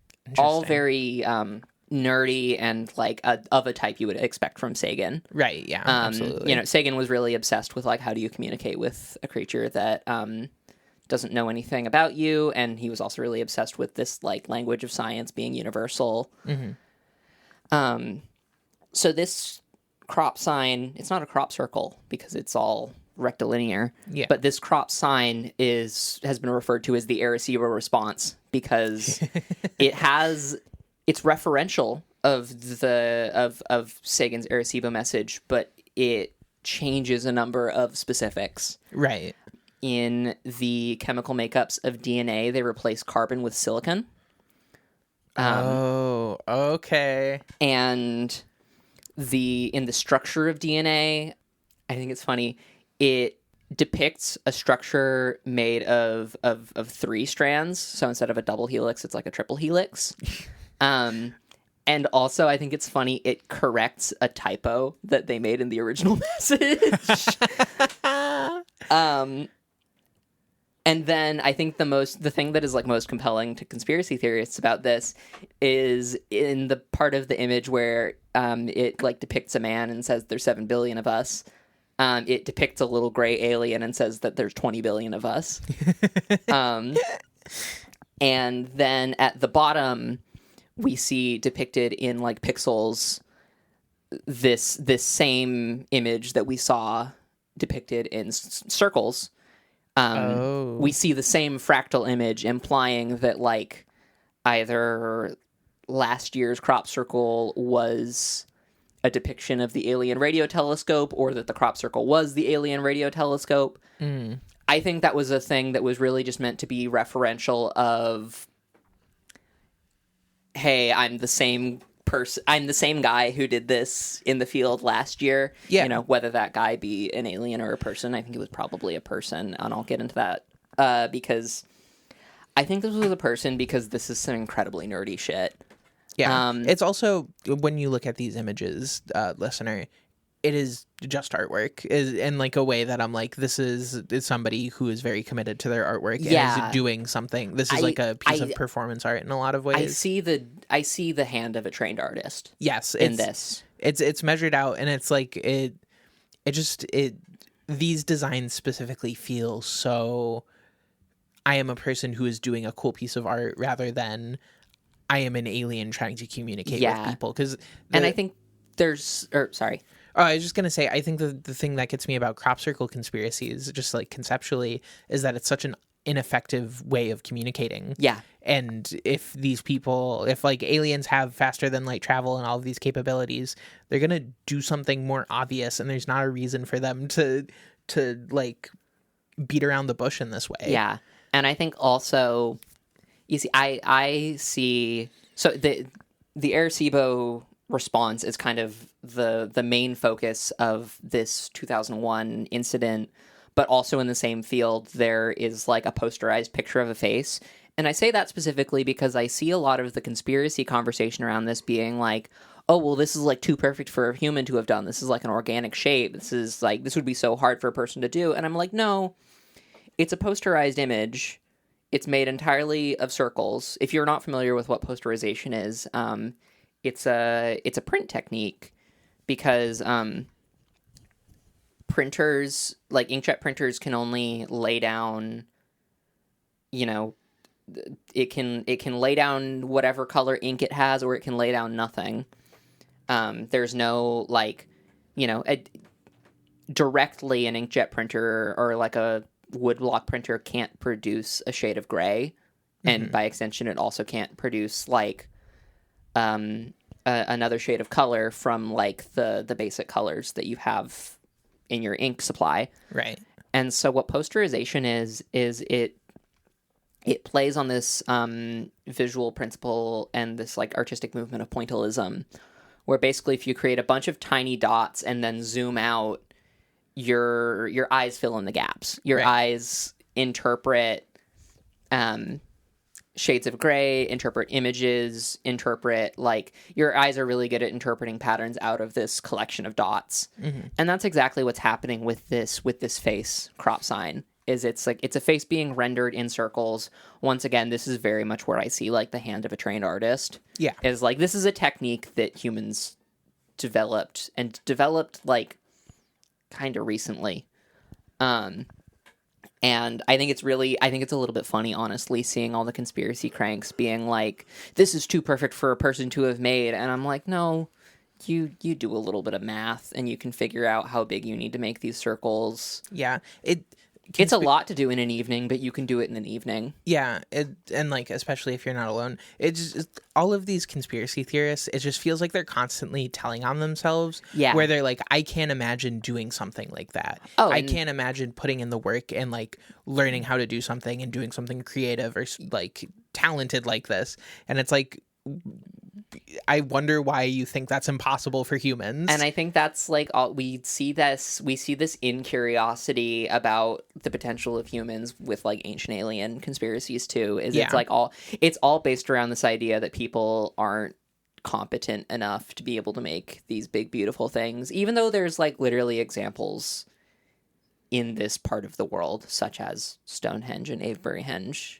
Yeah. And the Swindon Magic Roundabout, where humans have created these megalithic structures that have perfect circles. Mm-hmm. I think it's going to be really funny in 1,000 years ago when someone's like, I think the Swindon Roundabout was like a religious site. But I think another piece of context that's important is like all of these crop circles are being like pointed directly at the radio telescope that's right there in Chilbolton. Oh, there's a radio telescope. There's a radio telescope right there. You can Okay. see it. You can see it in this first image. I didn't even fucking process that. I don't know why I thought that was a grain silo. Yeah, that's a radio telescope. And so, like, I think it's incredible. Like, yeah, someone was like, I'm going to make an incredibly nerdy joke that these nerds at the radio telescope are going to understand. Or maybe it was someone who was working at the radio telescope I and was got about to say, fucking bored. Yeah, literally. It's like sometimes sometimes you just want to do something funny and fun. Right. I think the fact that it happened in the same place outside this radio telescope multiple seasons in a row at the same time of year, Yeah. really tells me, once again, I see the hand of the artist in all of these. There was an intern who thought it would be funny, and you know what? They were right. And I think, people really want to read into the Arecibo response as like a supposed, like, giving us information about the aliens and the thing to me is that it references alien pop culture. Yeah. In a way that tells on itself that this is clearly a person. For instance, the silicon-based life thing. A silicon-based... Like, one, we don't actually... The silicon-based life thing is theoretical. It's just that, like, a lot of these chemical reactions work if you replace carbon with silicon. Mm-hmm. That's not to say that we actually know for a fact. We have not observed silicon-based life anywhere in the world. We don't know that silicon-based life could actually form. We just know that some of the chemical reactions work if you replace carbon with silicon. Right, and if that works at scale. And yeah. Extrapolating on what we know about that, if there was a silicon-based life form, maybe it's like a Venusian or something. If there was a silicon-based life form, it wouldn't be able to enter our atmosphere because it would... we're an anti-spoilers podcast. I'll go out and say it. The plot twist of this movie is that the aliens are allergic to water. Right. Yeah. But I think, like, even more so, like, a silicon-based alien would be allergic to the air. Yeah. A silicon-based alien would, like... I don't know what it would do. Like, catch fire or some shit in our atmosphere. So, like, the silicon-based life thing is also just, like, a huge piece of, like, alien pop culture, especially among the nerds. Yeah. Everyone loves to think about silicon-based life. I think the one that I think is, like, really fun that, like, people get into less often is the idea of boron-based life. You just have a guy made of borax. Because boron is another one of those chemicals where, like, some of the like ATP processes, like, work if you replace boron with carbon, or sorry, other way around. Yeah. But yeah, so I think, like, the Arecibo response, also, like, the gray alien, is just like a direct pop culture reference. Be fucking for real. It's just like it is kind of like it's like going to a haunted house and then trying to use that as evidence that, like, vampires are real. Yeah, fitting with my Evil Pete's house or hat right now. Yeah, Evil Pete's torture house. Yeah. I unfortunately do believe in the existence of torture. Yeah, if only it was fictional. Yeah, if only. But yeah, I think, like, that's a real, like, I think there are a lot of tells in these crop circles that are like, this is obviously a person who just never came forward. Yeah. The use of posterization like the reference of, like, alien pop culture in these pieces, the fact that they're placed not just outside a radio telescope, but facing that radio telescope. Yeah. This is someone who is trying to make a joke that the other nerds would get. Like, It's somebody having fun. It's somebody having fun. It's somebody having a genuine imagination, and I think not connecting everything to reality inherently, and like the how things relate. And I think conspiracy theorists, so they amaze me because I don't understand that mindset, or like I can't put myself in that mindset in the way that I can other mindsets. It really is starting from a point of wanting to whereas the skeptic starts from a point of, these are some interesting and weird incidents, I'm going to collect as much information as I can on it and then form a conclusion based on the evidence I collect. Right. Conspiracy theorists are working backwards. They have a conclusion that they're trying to prove. Yeah.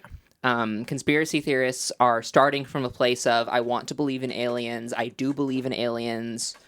No logic can shake my belief in aliens. And so any and all, you're not combing through the evidence trying to support or de-support your hypothesis. You're decoding. Right. You're like, that conspiratorial mindset, you're starting from a place of like, this is what I want to believe, and you're trying to mesh the facts to confirm it. Once again, it's the same thing with QAnon, as we discussed last episode. And I think it's fitting that the documentary I watched this morning about the Chilbolton incident, once again, this like full hour-long documentary, really not a reliable source. And part of why I know it's not a reliable source is that I kept looking up the people that they put in these documentaries. Tying it full circle to the cultural anthropologist we see on the screen in Signs, I think it's really funny how like consistently in Crank documentaries they have people from like disciplines that sound good but are completely fucking irrelevant to the topic talking. Like, the one of the experts they get in this documentary that I'm talking about now is like, oh yeah, I'm an aerospace engineer. And I'm like, why does being an aerospace engineer have anything to do with literally astrobiology or like the extents of crop circles? Like, in a weird way, in Signs, like a cultural anthropologist actually is the right person to get on TV to explain what a crop circle is. Yeah. But I just find it funny how like this documentary I watched, and also the thing that we're recording our first bonus episode on, that's like a thing you see keep coming up in like Crank documentaries, is they just like bring these people in that have impressive sounding credentials, but you think about it for more than 5 seconds and you're like, wait, but this is like a false ethos that we're creating. I think like crackpot ethos is like a really big tell that the thing you're watching isn't reliable. Yeah. But anyways, another of the experts they bring in, an expert they bring in and like present as like a crop circle truther, but then they also like present everything she says uncritically. I did some research into her, and before her untimely death, and I think like the last year or two, she made the jump from crop circle truther to QAnon truther. And I think that's like, we're going to see that come up time and time again. And I think it's one part because UFO conspiracies are inherently xenophobic and are inherently like a transplant of colonial fears onto the theoretical unknown out in space. Yeah. But more than that, like it is this extension of like reactionary right-wing thinking. And so it makes perfect sense that a lot of UFO truthers are also really involved in like QAnon space, because it speaks to that same mindset of, I have these facts which I believe to be true. Nothing can actually shake my belief. And so any and all research I do is just trying to support the thing I already believe. It's entirely circular. Right. And it's like, where it isn't circular, you're putting the research process on its head. Yeah. And so yeah, that's crop circles in real life. And coming back to our like skeptical analysis of it, I think there is like, when you're able to step outside of your xenophobic fear, there's something really interesting and fascinating about this ancient tradition of land art in this like weird part of the UK. Yeah. Like, and it's because it is like, there is like a through line all the way from Stonehenge and Avebury-Henge to crop circles to the White Horse made of chalk. Yeah. Like, land art is a cultural thing in this part of the UK, and that cultural thing doesn't have to be like cultural heritage doesn't just have to be like what's in a museum. Cultural heritage can also be like, yeah, people in this part of the world have spent enough time being bored out in the fields at night that someone figured out how to make crop circles and then taught their kids who taught some of the other neighborhood kids. And it's just this thing that's been passed down like folklorically. Yeah. Of like how to make crop circles. And the unexplained nature of a lot of them just means that people are good at keeping secrets. Yeah. You know, when we talk about government conspiracies, I think a thing that comes up a lot is that, like, governments are really bad at keeping secrets. Mm-hmm. Small groups of people are a lot better at keeping secrets. Right. As soon as you get a big-ass organization, then everything gets documented. You and your 3 friends who all have a vested interest in not getting... Actually, no, not getting... Trespassing is not an issue because the UK has right to roam laws. This is a specific US psychosis we have about trespassing. But... You know, you and your friends who have a vested interest in not getting chewed out by your neighbor farmer are going to be a lot better at keeping a secret than, like, a government where people have conflicting interests. Yeah. And you also have, like, 1,000 people involved in the secret instead of 3. Exactly. Yeah. And it's just, like, going back to the land art thing, it's just... if you look at, like, the Nazca lines, it's one of those, like, artistic traditions that it's very strong in this part of the UK, but it's also just, like, a worldwide thing because humans everywhere all do the same thing. Humans love to create a beautiful thing. They love to create a beautiful thing. They love to do art, and I think... Not only is, like, art an inherent part of society, that's actually also putting it backwards. Art predates society in a lot of ways. Yeah. And there's some really interesting anthropological conversations to have about how, in a lot of ways, society developed as a means for us to better proliferate art. Yeah, yeah. And so therein, I think, is a great place to get back into talking about the movie. I would definitely say so. I think that's the longest tinfoil yet. But I had a lot to say about this. That was a really good one. That really had genuinely so much juice. That was lovely. Jumping back into the movie, we left off with Bo coming into the adult conversation and saying, hey, it's the same show on every channel. And we get footage of the TV, and a scientist is giving an address saying that the crop circles are too numerous. So there are crop circles all across the world. They're like 175 countries or something is what they say. Yeah, and it's like they're focusing on India especially because it seems like a bunch of them happened in India like really quickly, and that's sort of the place that they're being reported the most right now. And he's saying like they are too numerous, fast, and widespread for it to reasonably be a hoax. And he like goes through all of this data, and so he's basically like it's either the most elaborate hoax ever conceived and perpetrated, or basically it's for real, which is such a fucking funny line. Not how people talk. There's another line where the TV says something that's just like I can't wait to get to it. It's so fucking funny. But no, I think this is a really interesting. I think I was mentioning earlier, one of the big plot beats of this film is Plato's allegory of the cave. Mm-hmm. And I think this is a really great place that it plays with that and also kind of like draws some question about how this film engages with Plato's allegory of the cave, because I think it's really fascinating that every time we're shown exposition on the TV, there is some dialogue about the thing you're seeing is completely real. Don't question the thing you're seeing at all. It's real. Yeah. It's not a shadow in the cave wall. That's a real monster. Yeah. That's such an interesting point because everybody looks at it so uncritically. Yeah. And it's like the thing is like we know it is for real, like that it is for fucking real, but it's also like so many first contact, like when you start talking about aliens in media, inevitably there is skepticism in the characters. Like that is like an inherent part of the genre, I think. And like sometimes things are either like too difficult or too good to believe is kind of the way that I would put it. Mm-hmm. And so there's that skepticism, but this movie is just like, no, yeah, this is what's going on. This is completely for real. Yeah. And there's some pushback, but there's never a moment where it's like, oh, this seems like it's actually a hoax. Like everything just like increasingly as the movie goes on, there is no, it just like it always points to like, yeah, it's the aliens. Everybody is like on the same page about it, and there's just like this like kind of like quiet consensus that like, yeah, the aliens are real. They're here. They're gonna kill us. Yeah. It's just so bizarre, but it works really well, and I think it's a really interesting example of.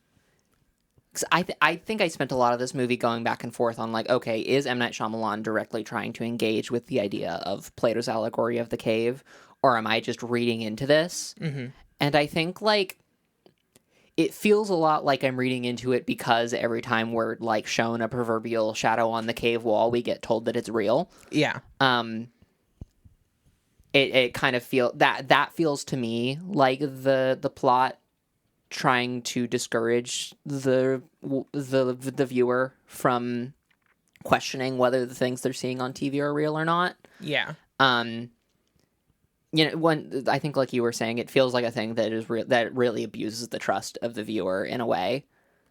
Yeah. I at the same time, I think it's interesting. I think bad media is interesting to watch because what the movie maybe isn't saying, it does betray. And I think in this case, it's like the movie really betrays a rejection of the Plato's allegory of the cave idea. Mm-hmm. And in doing so, it still engages with it because it like we're engaging in a world where Plato's allegory of the cave like isn't real. Every shadow is being made by a real monster outside the cave. Believe everything that you see on TV is the message of is like the internal plot message of this film. And I just think it's so interesting because like every part of me wants this film to be like more engaged in that, like, oh, I don't know, maybe it's just something easily explainable, and that plot beat never comes. And in fact, every time it's about to come, we are shown like, no, like the aliens are real. Father Graham is wrong to be skeptical. Yeah. And they're gonna get into your house and eat your whole family.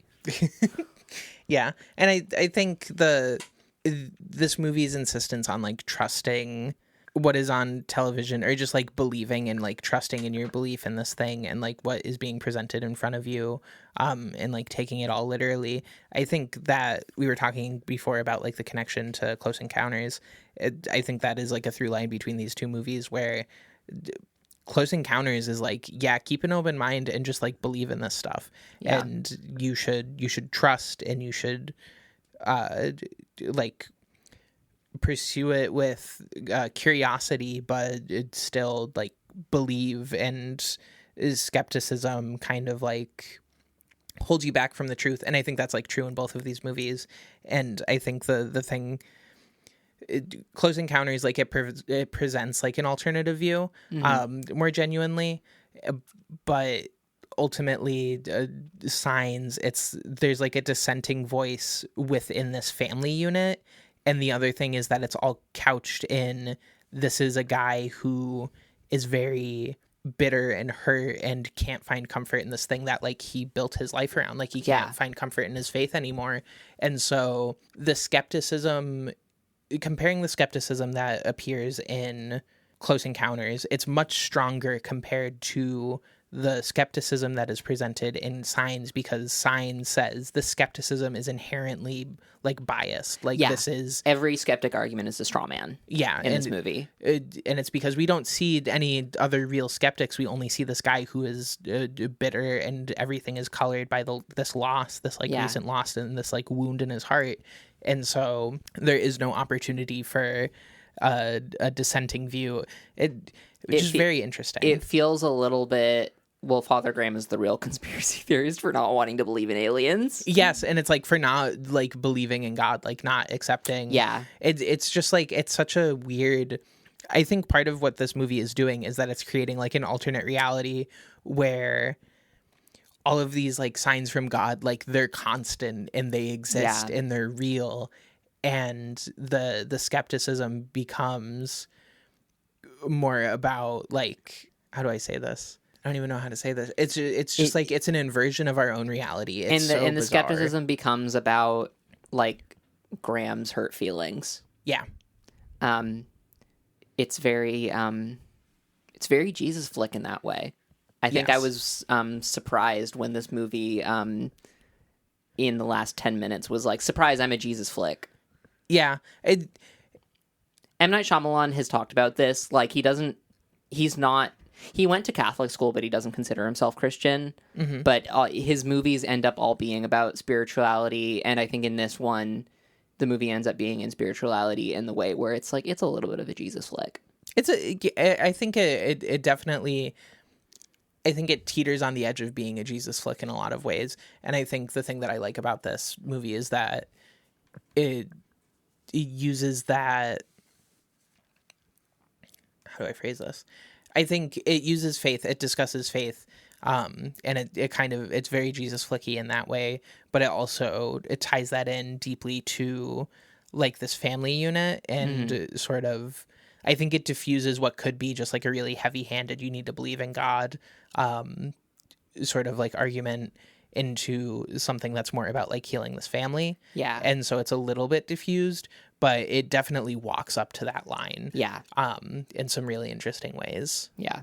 And I think it's worth mentioning that Mel Gibson's next movie, he literally did play the Christ. Yes. Yeah. We haven't touched on Mel Gibson because if we touch on Mel Gibson too much, then we're going to go over another hour. I'm going to start saying shit that we need to bleep. Yeah. And it's not just going to be brand names. Do you want to move on from here? Yeah. Okay, so, or basically it's for real, and then we cut to them, Caroline and Graham talking, and she immediately doubts the circles and tells Graham that he needs to keep his family's mind off of things, and Graham immediately cuts off like access to radio and TV, and it kind of feels like a part of his aversion to religion, where he is actively ignoring the truth that is being put in front of him. In the same way that he's ignoring signs from God. That feels like the very clear. Yeah, to me, it's kind of the 1-to-1 in the movie. I feel, and he like doesn't want to embrace any of it because it makes him feel uncomfortable and he doesn't want to be like faced with that reality. Mm-hmm. He wants to recede because otherwise he has to like confront this trauma. And so cutting off access, they go and head into town, and Morgan goes to the bookstore to buy a book about aliens, and the shop owner is watching TV, and he says that he's seen the same soda ad 12 times. So this 12! Is all 12. So it's all just a big stunt to sell soda. Mm-hmm. And so Morgan asks like, oh, do you have an alien book? And the other shopkeeper, she says, yeah, one came in by mistake in a shipment, decided to keep it for the city people, which I like that line of like the city slickers are going to love this alien book. And we then cut to sort of everybody's doing their little errand in town. Yeah. Graham is at the pharmacy. Oh, now that we're in town, I want to talk about the like scene to scene continuity issues that exist in this movie. Oh yeah. Okay, let's talk about this. And I think I thought about this in I spent a lot of time thinking about why this movie is so orange. It's one of the notable characteristics of Signs. Even if you've not seen it, before I saw Signs, I knew that this was an incredibly orange movie. Mm-hmm. I think a lot of it is that the movie really feels like it's meant to be taking place in the autumn, and there are... Oh, that makes sense with the ending. And there are places where, well, yeah, like not merely with the ending being like a jump from autumn to winter, but I think also like a lot of the farmhouse scenes feel very early summer, and then a lot of the scenes that take place elsewhere in Bucks County feel very like September, October. Mm. And I have to wonder if the orange filter was an attempt to kind of smudge those shots together, because, early mid-August, everything still looks very, very green. Even into early September in Pennsylvania, things look very, very green. And everything, we get into the shot where we're in town, and we actually see that like the leaves on the trees are starting to turn. And I have to wonder if so much of... I think there's like the movie being so orange, and also the farmhouse having so much green going on. And I think I'm just so fascinated by how even the green shots are orange in this movie, and how like green and orange are very like contrasting colors. Yeah. But I think ultimately a lot of what caused this movie to be orange, other than just like the strong visual of it, is an attempt to like bridge the time that like the farmhouse scenes were shot, which, you know, just thinking about how film productions work, the farmhouse scenes were probably all shot in one go. And then after that, it seems like they went into other parts of Bucks County or wherever in Pennsylvania and shot the other shots later in the season. Yeah. And so as an attempt to make it all look like it's taking place within a couple of days, we have a very orange, as I referred to earlier, the cigarette lookup table. Yeah. It's interesting to hear you talk about the orange filter because like I was just looking up stills to like look at it, and it's there's definitely an orange filter, and I think for the most part when I was watching it I didn't notice it as much, and I think I kind of just like fell into it and it was like this, it has a very warm tint and I didn't notice it, but like looking at the stills, there is like definitely this like very orange wash on everything, and it kind of feels like everything, like you mentioned earlier, like it kind of like the energy of the farmhouse scenes sort of being like early summer. It feels like there's always sort of like a golden hour energy trying to be captured, and I wonder if that's part of that is, you mentioned earlier, like Shyamalan like grew up in the area that this movie is set, or like a similar area, close enough, and I wonder if part of that is just like sort of like an idyllicness like leaking into it, where it's like this is like a very like hazy, warm memory and very nostalgic. I think that's absolutely also part of it. Yeah. I think it can be both things. Yeah, definitely. And I think there probably was like I think it was an apt read to sort of connect everything, that when you put that visual filter over a bunch of footage, it is often an attempt to correct and connect footage that individually does not seem cohesive. Yeah. And so I think I can definitely see that. Yeah. And I think the orange of the film in the abstract is not necessarily an attempt to bridge that. I think the fact that the orange is so strong is an attempt to bridge that. Yeah.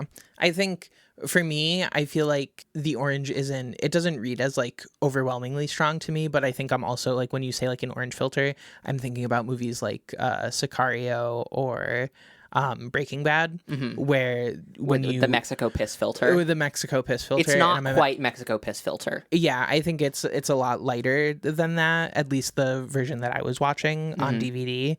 And so, but there is that warmth, that sort of like almost like otherworldly glow, that sort of like there's definitely a color shift for everything. Yeah. Well, and if we're going to compare it to the Traffic Mexico piss filter. Yeah.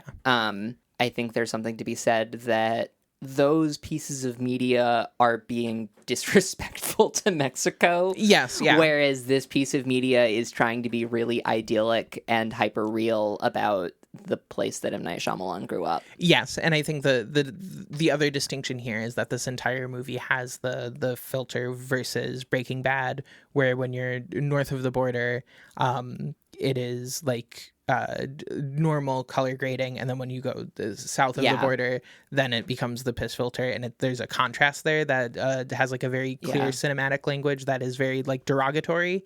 Yeah, it is a long running when American films go to other countries that are meant to be othered and seen as bad, then they put over orange filter, and it's like the same thing with like green filters, where it's meant to make you uneasy and sort of everything feel otherworldly, which is like part of what The Matrix does. Yeah, it's color filters have a long history, and like this is an interesting example of it being used in an American and idyllic context versus like the othering and like extremely xenophobic and racist context. Yeah. Yeah. Okay. So Graham is at the pharmacy and he's picking up Morgan's inhaler. So like our call back to make sure that we remember that he needs an inhaler for later. This kid's got asthma. Yeah. And the girl at the counter keeps calling him father and asks to like give confession. And he just sort of glibly is like, I haven't been a reverend for 6 months. Which I really like. And this is a classic kind of like teenager who is just kind of like oblivious, I guess is like the best way to put it. She's a fun character. Once again, she's like worried about her mortal soul because she's been cursing a lot recently. Yeah, and she's like, it's really funny because she's like, I've been saying the F word, and then I've also been saying shit, like whispering like shit. Is douchebag a swear? Depends on how you use it, I guess. Well, when I called so-and-so a douchebag for kissing Josh. Yeah. I don't remember that kid's name. Yeah. I just remember Tracy Abernathy. Yeah. But yeah, and she's like, and I've also been saying bastard, and just like whispering them as though like saying them in that way is not also, it's so funny. That's a really good like evangelical community scene. Yes, absolutely. Is like a kid being like too afraid to say the cuss word. Yeah, it's so fucking funny. It's so funny. And my favorite bit is that like the scene goes on for, we cut back and forth between the different family members doing their thing in town, but before they all split up, Graham tells Meryl, like, be back here in 15 minutes for pizza. Yeah. And then we cut to them getting pizza, and Graham is the last one there because he has to, like, listen to her confession, and it takes so long. And at the end of his scene, there's a person behind him, like, waiting, and he just, like, peeks over his shoulder. It's so funny. I also think it's a little bit funny that in this scene, Tracy Abernathy is doing a reverse of the usual retail emotional labor thing. Yeah. Where, like, usually it's the customer dumping on the retail employee who can't leave. That's such a good point. And in this case, it is... I don't know that was intentional, but I think it's funny that it's kind of... It's flipped on its head in this scene. I think it's definitely gotta be, because I think it's kind of commentary on him being a former priest, where part of being a reverend is that you are expected to fill this role. And when you're at the church, that's one thing. When you're like actively on the job, but he's out with his family right now. Yeah. And he is being held in this situation much in the same way that a service worker is held in a situation where it's like you occupy this position and it's kind of expected of you, and you can't necessarily get out of it in this moment. That's a really good point. Yeah. And then, okay, this is the military recruiter scene. This is fucking crazy. So it's Meryl called probing. So Meryl, his little task, or his little thing that he wants to do, is he goes to the army recruiting officer, and the officer, who like don't know each other, but they're really like cutting it up together. I gotta say, the officer talks about people like skulking around town, and he was like, and I had a realization, this is a military operation, they're probing. Yeah, and Meryl's this guy's overacting so hard. It's so awesome though. It's so fucking funny. I love it. And like, he's like, they're scouting it out. They're sending a few people to make sure that it's clear for the rest of them. But no one's been hurt, mind you, and that's the tell. Yeah. This is not my favorite scene of the movie, but this is one of them. It's so good. And the recruiter recognizes Meryl as a minor league baseball player. And he's like, oh man, you had a real arm. He's like talking about that. Why aren't you making the big league bucks? I have the quote. Yeah. But he's like, we basically get the exposition that like Meryl, he has 5 records for batting, because he's just like, he's got like the craziest swing ever. And the recruiting officer asks why he isn't in the pros making stacks of cash and having beautiful women lick his toes. I forgot about that line. The first time I watched it, I didn't even like clock it. I wish I'd been in the room. When I was watching it the second time, I was like, what the fuck did he just say? Like, it finally hit me. Beautiful women licking your toes. And he just says it, and the room's nobody going remarks. dark again. I'm just fucking spinning out.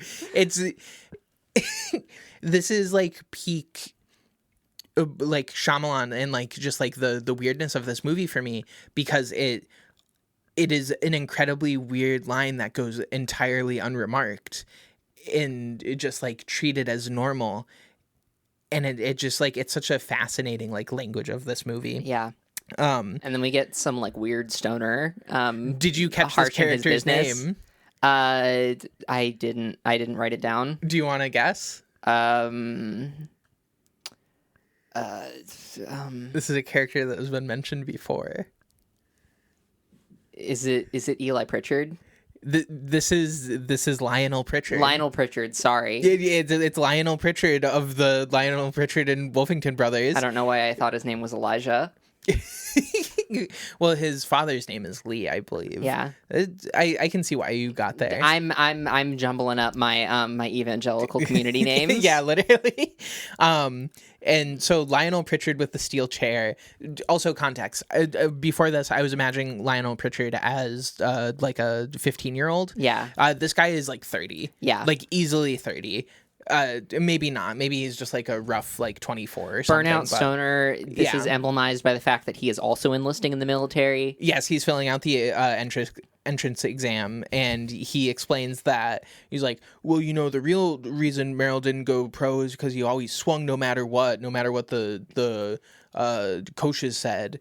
And so it like tanked his average, and he has like the most strikeouts in history. Yeah, he has the 504 home foot or 500 foot home run. Yeah, and then the minor league strikeout record. Yeah, because he just wouldn't listen to the coaches to like pick your balls. And we get what I really like as a line for Merrill, and he just says, "Felt wrong not to swing." I think that's a really good piece of like soft character exposition for him. Yeah, I think that tells us so much more about Merrill than any of the places where Merrill explicitly tells the camera his feelings. Yes, absolutely. I think it's a really good like character thesis moment, and it's just like it's a good line. It's a good comeback. It's just good writing. And then we cut to a gratuitous cola ad. I love that it's shot. Yeah, it feels so 2002 to me in that way. It very. Yeah, that's a real 2002 soda. Drinking mountain shot and oh my god. And so we get the I have to bleep both of those. People aren't going to get that. I know. This is what do we even give us money, give us fucking money. With the before, I could say corn puff, and like you can like a cheddar flavored corn puff, and you know what I'm talking about. But already a little bit of a no-name brand. Well, yes, well, it's like I can say like it's like a cola, and then you know what that is. But for the Dr. I'm pretty sure that's a real brand name. There is no comparable, like I don't know what to call that because the comparison is Dr. brand. No, I think that's really fun that Dr. This is a crazy aside, but like I think it's funny how like Dr. every no-name brand gets to be like unique in a way because you have to come up with like some play on Dr. Yeah, it's got to be a guy. Yeah, it's like you can. It's got to be Mr. a guy, like Mr. Invent a guy with either like some kind of credentials. Yeah, some sort of. If he's not a doctor, he's a gentleman. Pepper Esquire. I won't bleep that one. That's not a brand. Yeah, that's not a brand as far as I know. I guess like spiced cola is like the best way to describe it. Dr. Cool Guy. Yeah. Dr. Cool Guy. Moving on from cola. So Graham rejoins the family at the pizza place, and he says like you're not to spend any time alone with her because I guess she swears too much. And while the family is eating their pizza, they see a man walk by to his truck, and Morgan just asks, "Is that him?" And it is indeed him. We don't know who him is yet. I mean, we know that him is the director of the movie. Yes, it is M. Night Shyamalan. And he just appears, and I forgot that he was in this movie, and so I was like, "Is that fucking Shyamalan?" Yeah. Self-insert. So fucking funny. But also he does a good job. No, I like his character. Yeah, and I really like his voice. He has a lovely voice. We can get to that later. And so we cut to the family arriving at the house, and Morgan has the baby monitor now, and it's making odd noises. Graham and Merrill, clickings and poppings, and sort of like ringings and stuff. And Graham and Merrill try and play it off as like a prank, and Merrill goes on this long tirade about like this is what girlfriendless losers do in their free time because they think it's fun, and then it attracts other girlfriendless losers to them so that they can all hang out and not have girlfriends together. Hey, I believe in the capacity of crop circle hoaxers to get laid. At least one of them has. At least one of them has gotten laid. Actually, I'm going to say... Well, because these are also artists. That's what I was about to say. Actually, a lot of these people are just doing art, and so I'm like, yeah, artists fuck. Yeah. So I believe it. No notes. No notes. The rest of the family becomes engrossed with the noises, and they start climbing on the car to get a better signal, and Grandma's just kind of like resigned, and he's like, oh, and God. we have the moment where like Graham stands alone. Like this is another one of those moments where Graham has a skeptic moment that's immediately shaken. Yeah. Where Graham says something like bumbling about how this is like just static. Mm-hmm. I'm going to turn it off now. And then Meryl goes, we might lose the signal. Yeah, and he's like bought in on it now. Yeah, and we see in his eyes that like he believes this fully. Yeah. Really good moment, and he also like gets physically separated from them and then shot. It's good.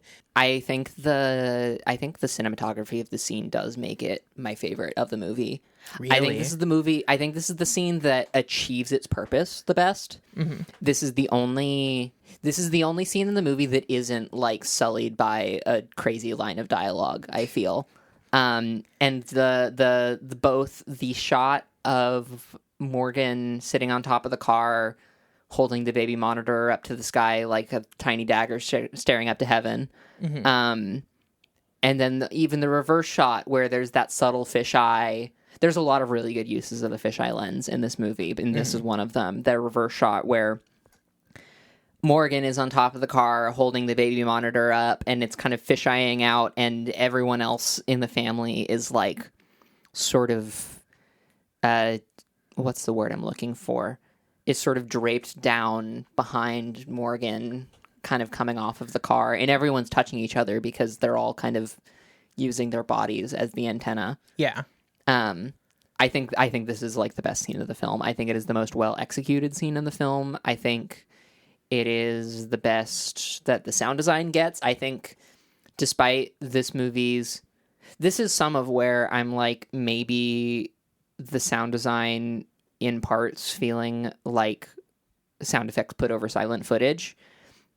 This is where I start to question, like, is the sound design actually incompetent? Because I do think anytime that sound design is coming through the TV or through the baby monitor, it sounds really, really good.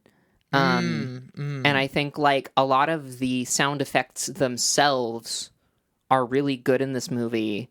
Yeah. And I have to wonder, what I don't know, and what I think would answer this question for me, but I just don't know, is like, were they piping those sounds into the baby monitor during the shoot, or were those sounds superimposed after the shoot? Yeah. I think that would answer my question, because if it's the first, it means that the scene sounds really good because the sound is diegetic. And if it's the second, I think that lends a little bit more credence to the movie sounds weird on purpose, because I find it hard to buy that a sound designer can place a sound in a baby monitor realistically without being able to place any of the naked sound effects into the scene correctly. Yeah, that makes a lot of sense. And I wonder if, part of me wonders if like during the production, there were just like a lot of moments where like there were sounds on set that needed to be ADR'd, and like they were trying to do something. This is all pure conjecture, because I didn't do as much research as I wish I had into the behind the scenes on this one. But I feel like there's like the possibility that it was all corrective, and that's sort of like why it sounds so stilted and bad in places, because there was something happening on the set that made it sort of like fall apart and need to be fixed in post. That wouldn't surprise me. Yeah. I think usually I can, weirdly enough, even in the like a lot of the sound effects sounding weird, I didn't notice any bad ADR in this movie. Yeah. I shouldn't say ADR, because that's a very specific thing. Just like covering up sounds on set with like other sound effects in a way that like isn't necessarily planned for, and is sort of requires like cutting out other sounds and sort of like removing the scape in its entirety. Well, and like I think that's a really well supported idea, because I think the thing that makes a lot of the bad sound design really jarring is a lack of room tone. Yeah, that's true. And like the sound effects not having any reverberation on them. Yeah. It just sounds like a sound effect that's being played out into the ether instead of a sound effect being created by something on screen. Yeah. You could, if I wanted I could start a whole podcast about movie sound design specifically. You really could. And it's like, if I really want to like jerk this movie off, I could be like, well, like the mom is like gone. And so now there's just like this part of life that is just like silent and there's like something missing. And it's like, there is no way that was intentional. That's me reading into it so far, but I do kind of like that idea. But that's, like I said, that's me really tickling the balls of this movie and giving it way too much credit, I imagine. Yeah. Also, we get that kind of ostinato-y leitmotif coming back in the baby monitor reaching up to heaven scene. Yeah, it's very good. It is very, very, very good. And I think that's a leitmotif that really just like centers this idea of mystery and this idea of gazing out into the abyss. I think it accompanies Meryl when he sees the alien get on top of the roof. Mm-hmm. We hear it come back later when Meryl like throws a rock out into the field, and we hear it now while Rory Culkin is holding a baby monitor up to the sky. Yeah. And I think those like pieces of imagery accompanied by that like ostinato leitmotif. I think the ostinato itself, its melodic content changes, but just like the presence of that ostinato, I think, is really meant to emblemize like this fear of the unknown, this fear of the shadows on the cave wall. Yeah, absolutely. And this uncertainty about what those shadows are. Absolutely. Because we haven't met the aliens like truly yet. Yeah, we've not. And we don't until like just after the halfway mark of the film. Yeah, true. So moving on from the baby monitor scene, that night Graham sees something in the field and goes to check it out. In the crop circle, he yells into the void that he's not going to give the perpetrator any attention. He won't report it and get them famous. You won't get famous from this. Yeah. I think this is one of the places where I'm like, if you remove that line of dialogue, this becomes the best scene in the film. That line specifically? I thought that line of dialogue was so silly and out there that it completely took me out of the tension of the scene. That is fair. I think for me, this moment is Graham. This is him making a declaration kind of to himself and to God. Yeah. Where he's like, I am not going to give any credence to this. I can hear that as an interpretation. I just think that the way that it's presented in the film really takes me out of the suspense of the scene. That's fair. I think that is like I can absolutely understand that. I think, and I agree with you that it's like it's not the best line. Yeah. But I really like the pathos of this where it is him. I like this infinitely more than the scene in Close Encounters where he yells into the sky. Oh, for sure. And I think this is it's a cool way of like couching. He thinks he is talking to the actual like person in this moment. He thinks he's talking to one of the Wolfington twins. Right. And he thinks he's talking to them. And so he's couching it in this language of person to person. What he does not realize is that he is like speaking to the alien, and therefore the alien is like inevitably there is like it is literally a higher power, and he is also like speaking to himself. And when he says I am not gonna like you're not gonna get famous off of this, he's saying I am not gonna give you the attention that you want, and that you keep putting all of these signs in front of me and all of these things that say that I should believe, but I'm not going to because I can't bring myself to because of the ways that I've been wronged. I actually think that's really interesting as like that line of dialogue as an exploration of his faith crisis. Yes, that one just like hit me now. It was like that is like really smart. And in the movie, every time Graham expresses his faith crisis, the movie immediately strikes him down. Yeah. The next shot, we get this.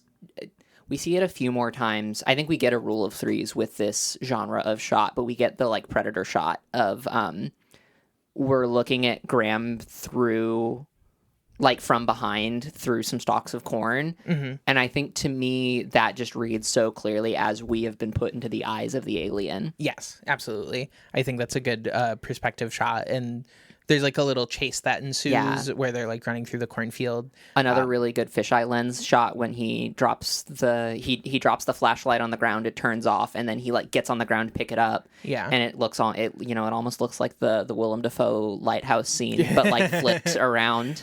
But it's a great fisheye lens shot, and it really like lends to the doom of like being out in the dark in a cornfield with something dangerous. Yes. Yeah, and also the music in the scene is so goosebumps. Oh, so goosebumps. I was watching it with our friend Carrie, and I was like, why does this entire movie kind of feels like a really weird episode of Goosebumps? Yeah. That just like is going on and on and on. And this is where he finally like catches the alien. He catches a glimpse of the alien. It's like sticking its leggy out real far. Yeah, it's doing the yoo-hoo boys. Sticking your leg out. The alien's corner. doing burlesque in the cornfield. Yes, and he's just interrupting. Yeah. Practice. And he goes back to the home, back to the house. It's just sort of like he's distraught, and he relents, and he's like, okay, let's turn on the TV. And we see a news report that there are several lights floating above Mexico City, and they don't show up on radar, and none of the air forces are like, this is ours. Yeah. And it's just sort of like this is again one of those moments where it's like, yeah, this is just proof. Yeah. It kind of feels like it's coming through the TV, so it's proof. Yeah. And I think that's kind of one of the... And the TV announcer basically says, like, this is real. The thing you're watching is real. Yeah, this is real. And I also, as we enter the scene, I think it's interesting how Meryl is reading through the Army recruitment pamphlet. Mm-hmm. I thought that I was kind of focusing on that piece of symbolism because I was curious to see how Meryl's relationship to the Army was going to play out. I think it's ultimately a piece of character exposition that's meant to feel like Meryl's reaction to this unknown is to get violent. I think that's what we're meant to read from this. I think also, especially when he throws a rock out into the field. Yeah. It's a little bit of a come fucking try me. Yeah. And I think that's also what I get from this scene when, Graham comes back to the house, is terrified, and Meryl's just kind of sitting there on the couch reading through this pamphlet. I think we also get a really silly line of dialogue where... So Morgan's looking for a tape to put in the VHS to like VCR, the thing they're watching on TV. Yes, I have his line written down. He tries to tape over Beau's ballet recital, and Beau's like, my ballet recital, which I think she's right. Don't tape over her ballet recital. Oh, she's absolutely right. But the thing that Morgan says, can I read out the quote? You can read the quote. Listen, Beau, this is very important. Everything people have written about in science books is about to change. The history of the world's future is on the TV right now. We need to record this so you can show your children this tape and say you were there. For your children, Beau. Which is so fucking funny. And not even 60 seconds later, what was a plausible line for a child, everything they wrote in science books is about to change. Yeah. We then hear a grown-ass adult in that TV anchor non-regionalism say, everything they wrote about in science books is about to change. It's so fucking funny. It's the most forced line in the whole movie, and there are a lot of forced lines in this movie. It's so funny. It's so funny. And once again, it's a thing where it's like the bad dialogue just takes me out of the scene.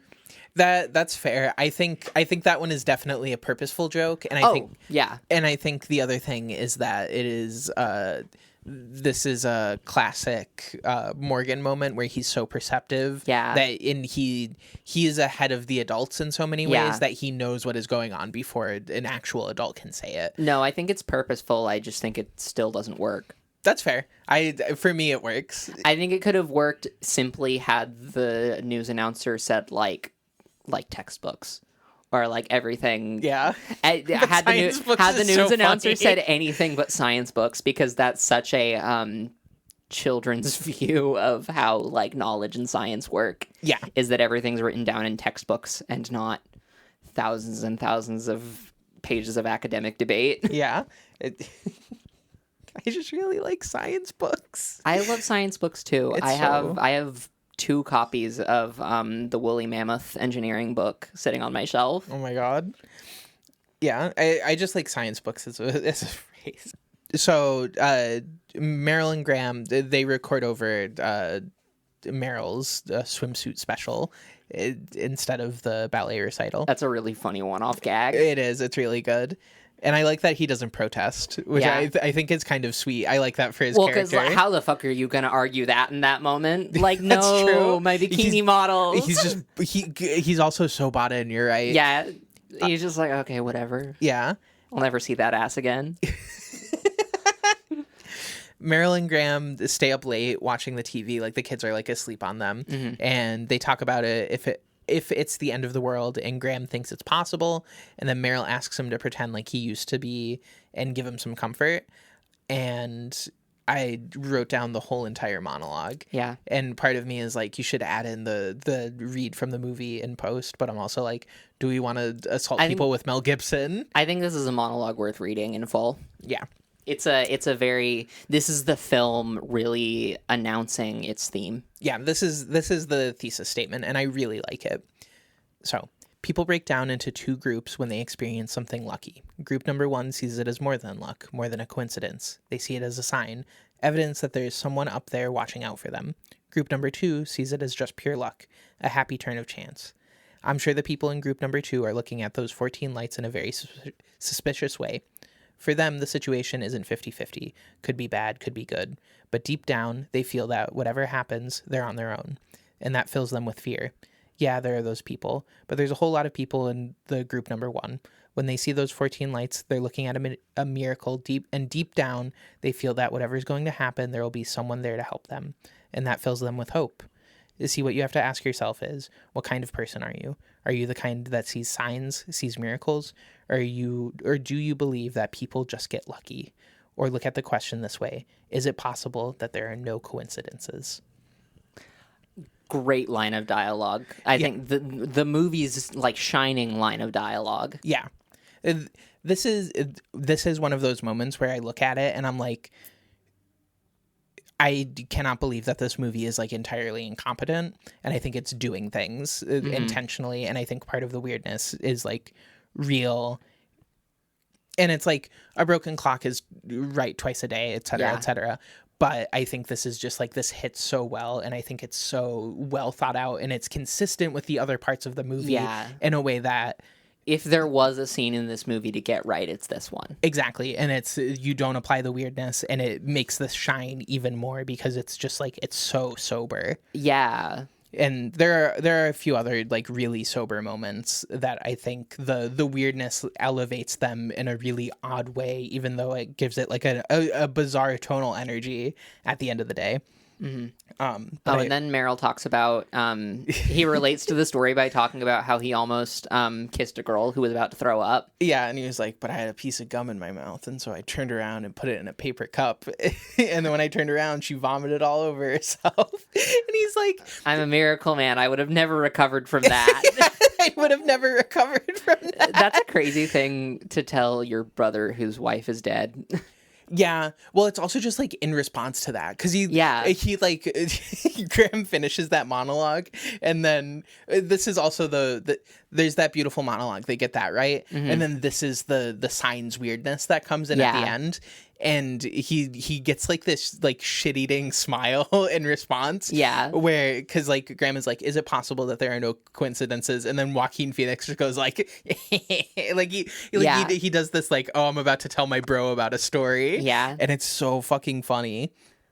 And then we get another very sober moment where Graham then relates that story to his dead wife. He talks about how the last thing Colleen said was I thought you said relays that story to his dead wife, and I was so relates confused. that story to his dead wife. Yeah. So Meryl tells his story, and then he asks Graham, so which type are you? And then Graham says, do you feel comforted? Yeah, I do. Then what does it matter? And I think that's a very reverent answer. Yeah. That's a very like, I am your shepherd, and so what I feel does not matter as long as you are safe. And I thought that was a really good piece of characterization of Graham. I really liked that one. And that one, it felt like, because like Meryl asks him to pretend. And I feel in that moment he's not pretending. Like that just like, that's something that like came out of him. And he says, I never told you the last words Colleen said before they let her die. See. Then her eyes glazed a bit. And then she said, swing away. You know why she said that? Because the nerve endings in her brain were firing as she died, and some random memory of us at one of your baseball games just popped into her head. There is no one watching out for us, Meryl. We are all on our own. He announces his presence in camp number 1. Yeah.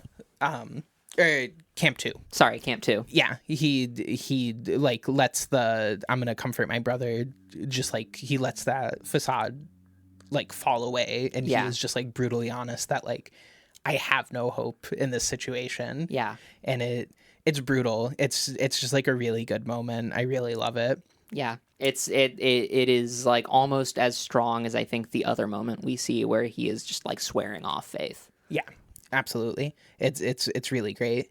And so from that moment we fade into a dream, and Graham is driving towards an accident where he is met by Caroline. We see that he has his reverend's collar on. Yes, he's got his collar on and everything. And she explains that there was an accident. Ray fell asleep at the wheel, and Graham is like, "What ambulance is she in?" Mm-hmm. I want to go to speak to her.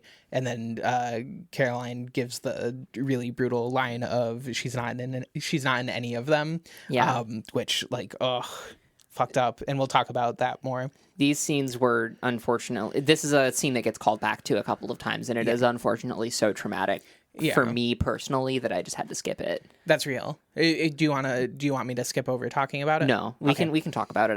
I want to disclose that like I did not watch these scenes either time I watched through because I have dead friend trauma. Yeah, that's fair. Yeah. We'll talk about them, and I'll try and fill you in while keeping it safe. So he wakes up, and we find that Meryl has moved the TV into the closet to protect the kids and stop them from getting obsessed. And further into the cave, might I add. He goes into the cave, and he's literally like hunched over directly in front of it, and his eyes are all like red and like bleary. It's really fucking funny. He talks about how the lights over Mexico City, which I want to add, I'm pretty sure the lights over Mexico City is in reference to the Phoenix Lights, which was another potential tinfoil segment for this episode. But the Phoenix Lights just aren't juicy enough. They were shown to be a formation of A-10 warthogs that were doing training missions over the course of one winter in the Arizona desert. The Phoenix Lights are like incredibly cut and dry, but a bunch of people reported a UFO sighting of like a triangular bunch of lights going through the air over the night. And I remember that. And it's that a bunch of A-10 warthogs were doing formation flying over a populated area for some reason.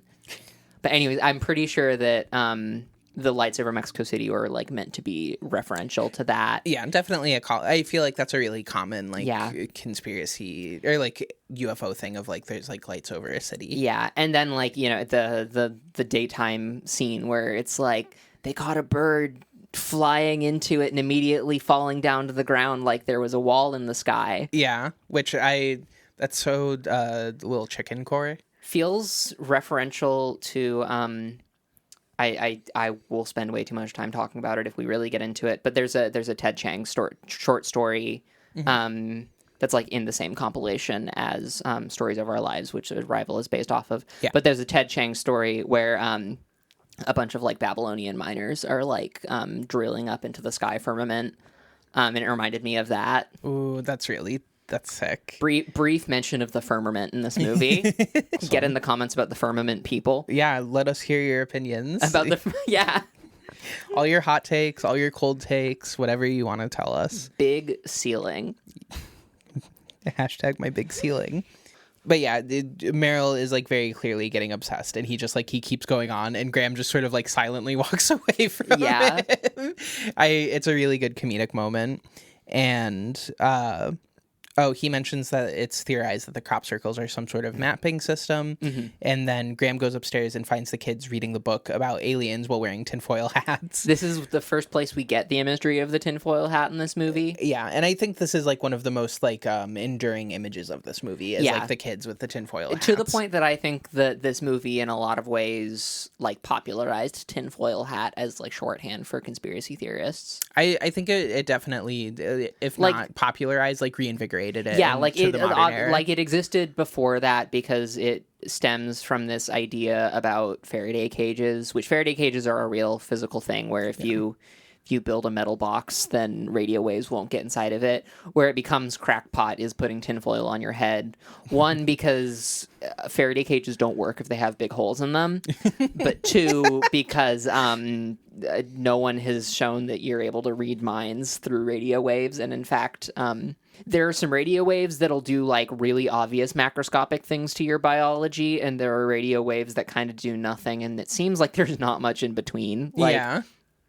Radio waves like AM, FM, VHF, UHF band radio waves are in this space where they just kind of won't do anything to you. Mm-hmm. Same with like Wi-Fi radio. A lot of people have conspiracies about like Wi-Fi radio making them sick, and there's nothing to found that. Yeah. But then, if you like point a microwave at somebody, bad things are going to happen. Because it just boils all of the water in their blood on a molecular level. Yikes. That does bad things to you, fun fact. Also, gamma radiation, not a great thing to point at somebody. Yeah, just ask Bruce. But normal radio waves under the, radio waves that are shorter than microwave tend not to do much. Yeah, yeah. Don't go touching any AM towers, but you should be fine otherwise. Yeah, don't fuck around the infrastructure that you're not supposed to be around. If it's got a fence around it, it's for a reason. As long as you're not fucking around in danger areas, you should be fine. Yeah, you literally. should. I don't think radio waves penetrating your mind are a real big issue. Yeah, as long as you're not getting 50 x-rays every day. Yeah. And then also the tinfoil hat doesn't work as a Faraday cage because it's got a giant hole where your head goes. But it's compelling imagery for the film. Oh, and that's absolutely. where we talk about it, is because it's compelling imagery for the film. Yes, exactly. And so he sits down on the bed with them, and he says, who wrote this book? Scientists who have been persecuted for their beliefs. Well, that means they're unemployed. I mean, what was that scientist named in the movie? Dr. Bimby? It's Dr. Bimbo. Is it Bimbo? It's Bimbo. I think it's just really funny that, this guy's called Dr. Bimbo. It's Dr. Bimbo. Dr. Bimbo in the house. I'm just imagining like a stereotypical like porn bimbo lady, but she's like really smart and knows lots of things about aliens. I'm sure a lot of those stereotypical porn ladies are very smart. Oh, I imagine. Yeah.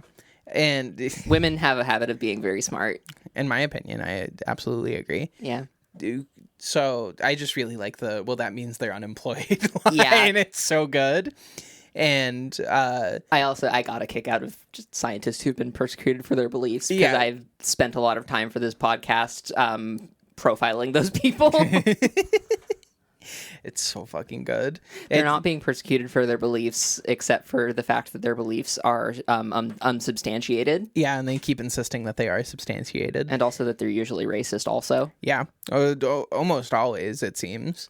And so Graham just sort of like starts probing and asking questions, and Morgan says that the aliens are either friendly or hostile, and they start flipping through the book, and they find a picture of a UFO blasting a house that it looks exactly like theirs, and Bo says, same windows, and then in the picture, it sort of like, it pans, so like the shot, it pans from the UFO to the house, and then it goes down onto the lawn where there are 3 dead bodies. It's a really on-the-nose illustration of just like, that is our house, and there's the 3 of us lying dead on the ground. Yeah, and it's like this is one of the moments where it's like the signs are real. Yeah, like in this, it feels like in this world, just God is real. Like there's not really like arguing. We're not playing in the realm of skepticism in this movie. I think also it's down to like these conversations between Graham and Morgan where like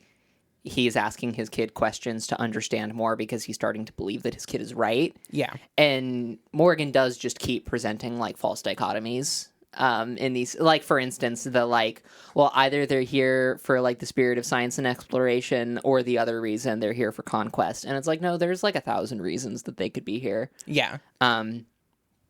And the film even kind of explores that, where, like, I think at the start, we're led to believe that the aliens are here because they want to colonize Earth. And what we later find out through a radio broadcast is that they were more interested in harvesting people. Right, yeah. And yeah, it evolves, but it...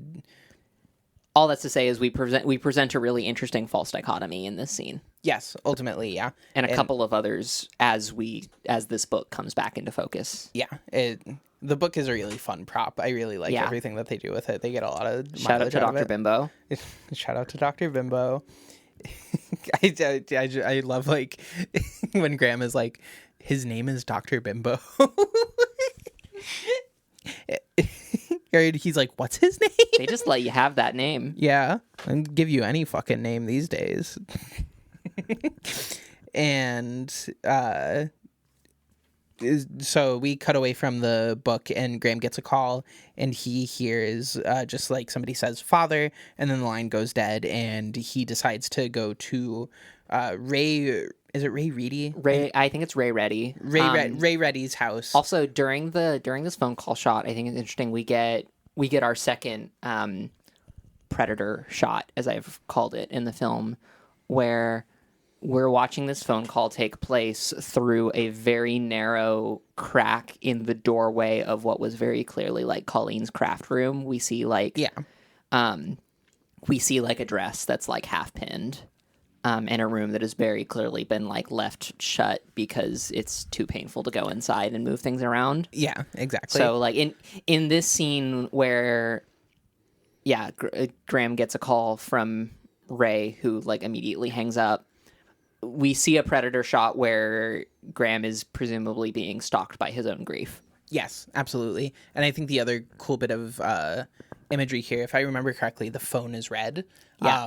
And every time that we see Ray, he is wearing red. Mm-hmm. Like his truck is red, he's wearing red. His name is literally Reddy. Yes, exactly. And then the dress inside of the room is blue. Mm-hmm. And later on we see Graham's wife Colleen in blue during one of the like flashback dream sequences. And I think that's just like a cool bit of like color. Yeah, and a little color bit theory because it connects them as like characters, and like a little bit of sound design continuity where we, at the end of the shot of Graham's end of the phone call, we hear like the line go dead, and we hear the pop, pop, pop, pop, pop, pop, pop, pop. Yeah. And then we get to Ray's house, and the line is still dead, making that noise because the phone never got put back on its receiver. Which is so good. That's a good way of like editing those, or connecting those moments, even though there's like a little break between them. It's like a great allusion to like the like sound design surrounding like the AWS warning system. I think anything like that where it's like broadcast emergency signals. Mm-hmm. I think like phone line stuff like that really plays into it as well, because it's all this sound design that kind of coalesced around the same time and around the same set of technologies. And I think it's so interesting how it gets used to signal like unsettlingness and like horror. Yeah, absolutely. Because it feels so heavily like you are alone. I think that's like one of the things I like about this. And also moment. just like their dissonant tones. Yeah. Literally they're dissonant tones, but I think thematically they communicate like an aloneness that I think really works well with this moment specifically. We get a scene later where like the TV line goes dead, and it's the like two tones. Yeah, and that's also very like emergency warning system. Yeah, which I love that moment. Yeah, and so Graham says that he's going to go to Ray Reedy's house, Ray Reddy. Sorry. He doesn't know for sure that Ray called, but he just like he knows, like he draws those like parallels. He knows that it was like, Ray's house. Yeah, and the color between Colleen and Ray is like it all coalesces. Wait a second. Does the script of this movie retcon caller ID on the Hess household phone? No, he just knows. Oh, he just knows. This is one of those things where like this is a sign. Okay. I think where he just like he intuits that. Okay, it's not a flub where we just pretend that he has caller ID. No, I think he doesn't actually know for sure that it is him. He's just making an educated guess. Okay.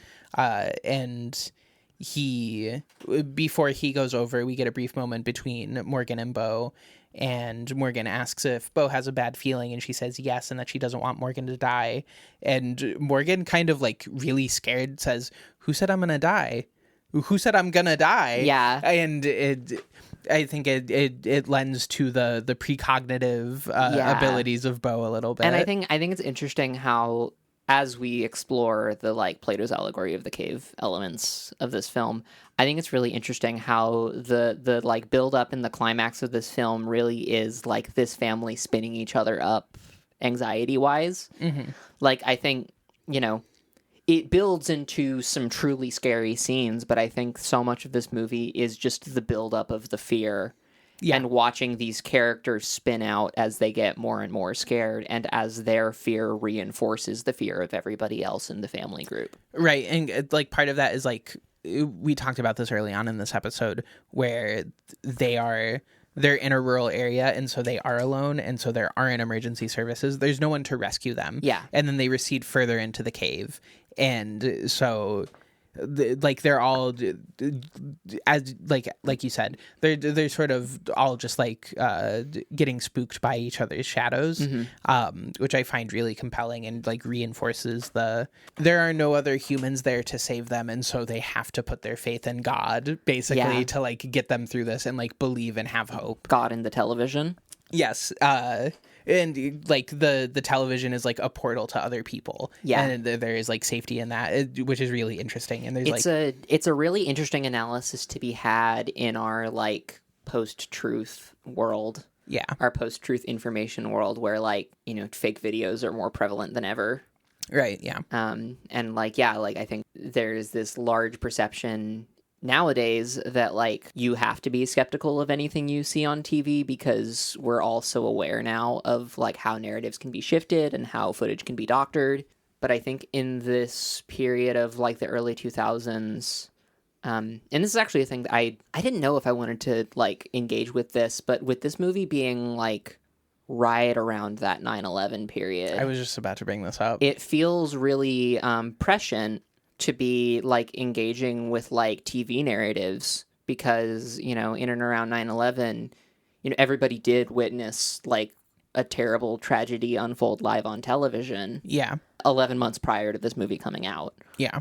And it's almost like, you know, I think that is a time frame where like it would have been a little seat of their pants to like include narratives around 9/11 in this film, but I think it still engages with 9/11 in that like media fear, paranoia. Definitely. That we saw in the post 9/11 period, and I think it still manages to engage with it simply by coming out almost a year after 9/11 happened. It does come out so close, like so soon behind it, and I think I'm of two minds on like whether or not. I don't think the text of the film is engaging with 9/11 at all. I think the production timeline, that's too tight. Yeah, and it's one of those interesting things where it's like there is such a. When I was watching it, 9/11 didn't even like come up for me when I was really thinking about it, and I think that there are like movies that release like 2003 and onward. Yeah, usually it is like almost impossible not to, or like depending on the type of movie. Yeah, they almost always draw attention to the fact that it is post 9/11, whether or not they realize it, whether or not it's intentional. Yeah, and I think this is like one of the last movies to be unburdened by that, and I think.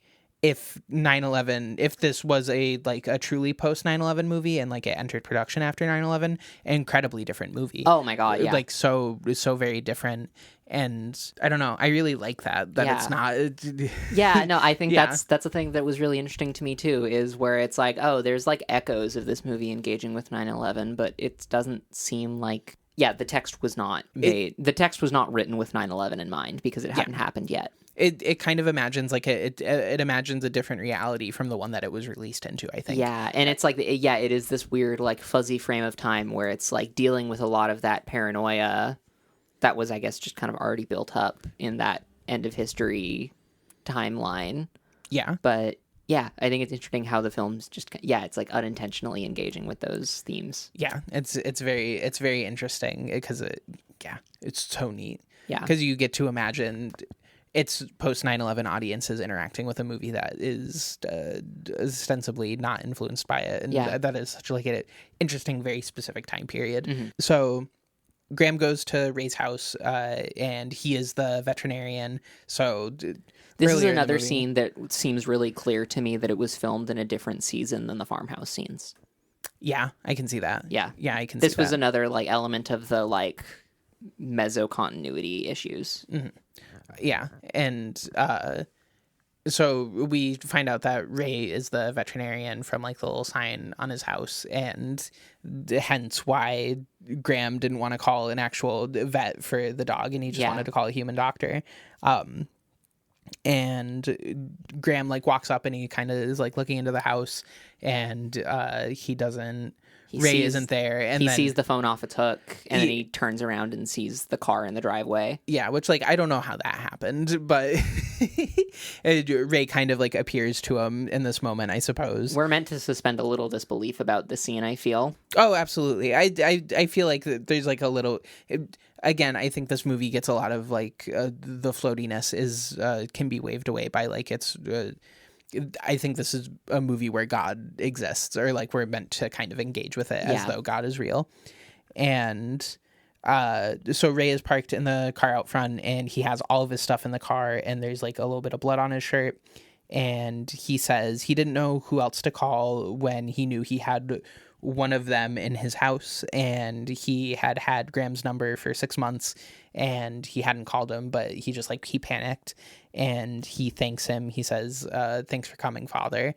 And Ray just sort of he starts doing confession. And he says that he fell asleep on the road for the first and last time that night, and that there were no other cars on the road, and that if he had fallen asleep then, he would have just like woken up with a headache. In a ditch with a headache. Yeah, and it had to be at just the right moment when he passed. It was like it was meant to be. It was like it was meant to be, and Ray is kind of the entire time. Graham is like when he first like starts going into this and talking about that night, Graham just like goes like no.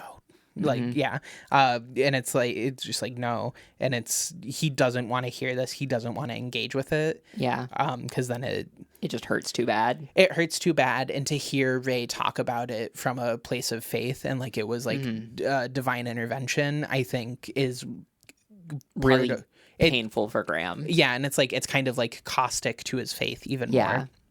Part of Ray's confession is he says people who kill reverends' wives aren't exactly ushered to the front of the gates of heaven, and like laughs about it, or like does like a little like like nervous chuckle. And Ray then explains that he's going to camp by a lake and that he thinks they don't like water. And Ray apologizes for what he did to Graham's family and his faith. And then I think a really telling moment is that Graham can't bring himself to say, "I forgive you." Yeah. He's just like tears in his eyes, like face scrunched. Yeah. And he says something like, I don't remember. He just says like an affirmation of like, I'm acknowledging what you're saying. I'm not saying I forgive you. Yeah. And I think that is a really good like subtlety of the dialogue that I really, really like. And then Ray's just like, by the way, there's one in my kitchen, and then he drives off. Yeah, he says, don't open the pantry because I locked one of them in there. And then he just peels out, and it's crazy. And then we cut back to Meryl watching TV. This scene is so fucking funny. Yeah. So Meryl is watching TV in the closet, and they start playing a recording of like a home video of somebody like recording one of the birthday party in Brazil. Yeah, and they find one of the aliens and they record it. And it's like this long video, and it starts from the backyard, and they go around, and then it's like in an alleyway, and they're like holding on the alleyway for a second, and then there's the orchestra stab right as the alien like walks into frame Bigfoot style. Yeah, and it's so it is like a full Bigfoot shot. I feel like and we're looking at the Patterson Gimlin film quoted in this scene.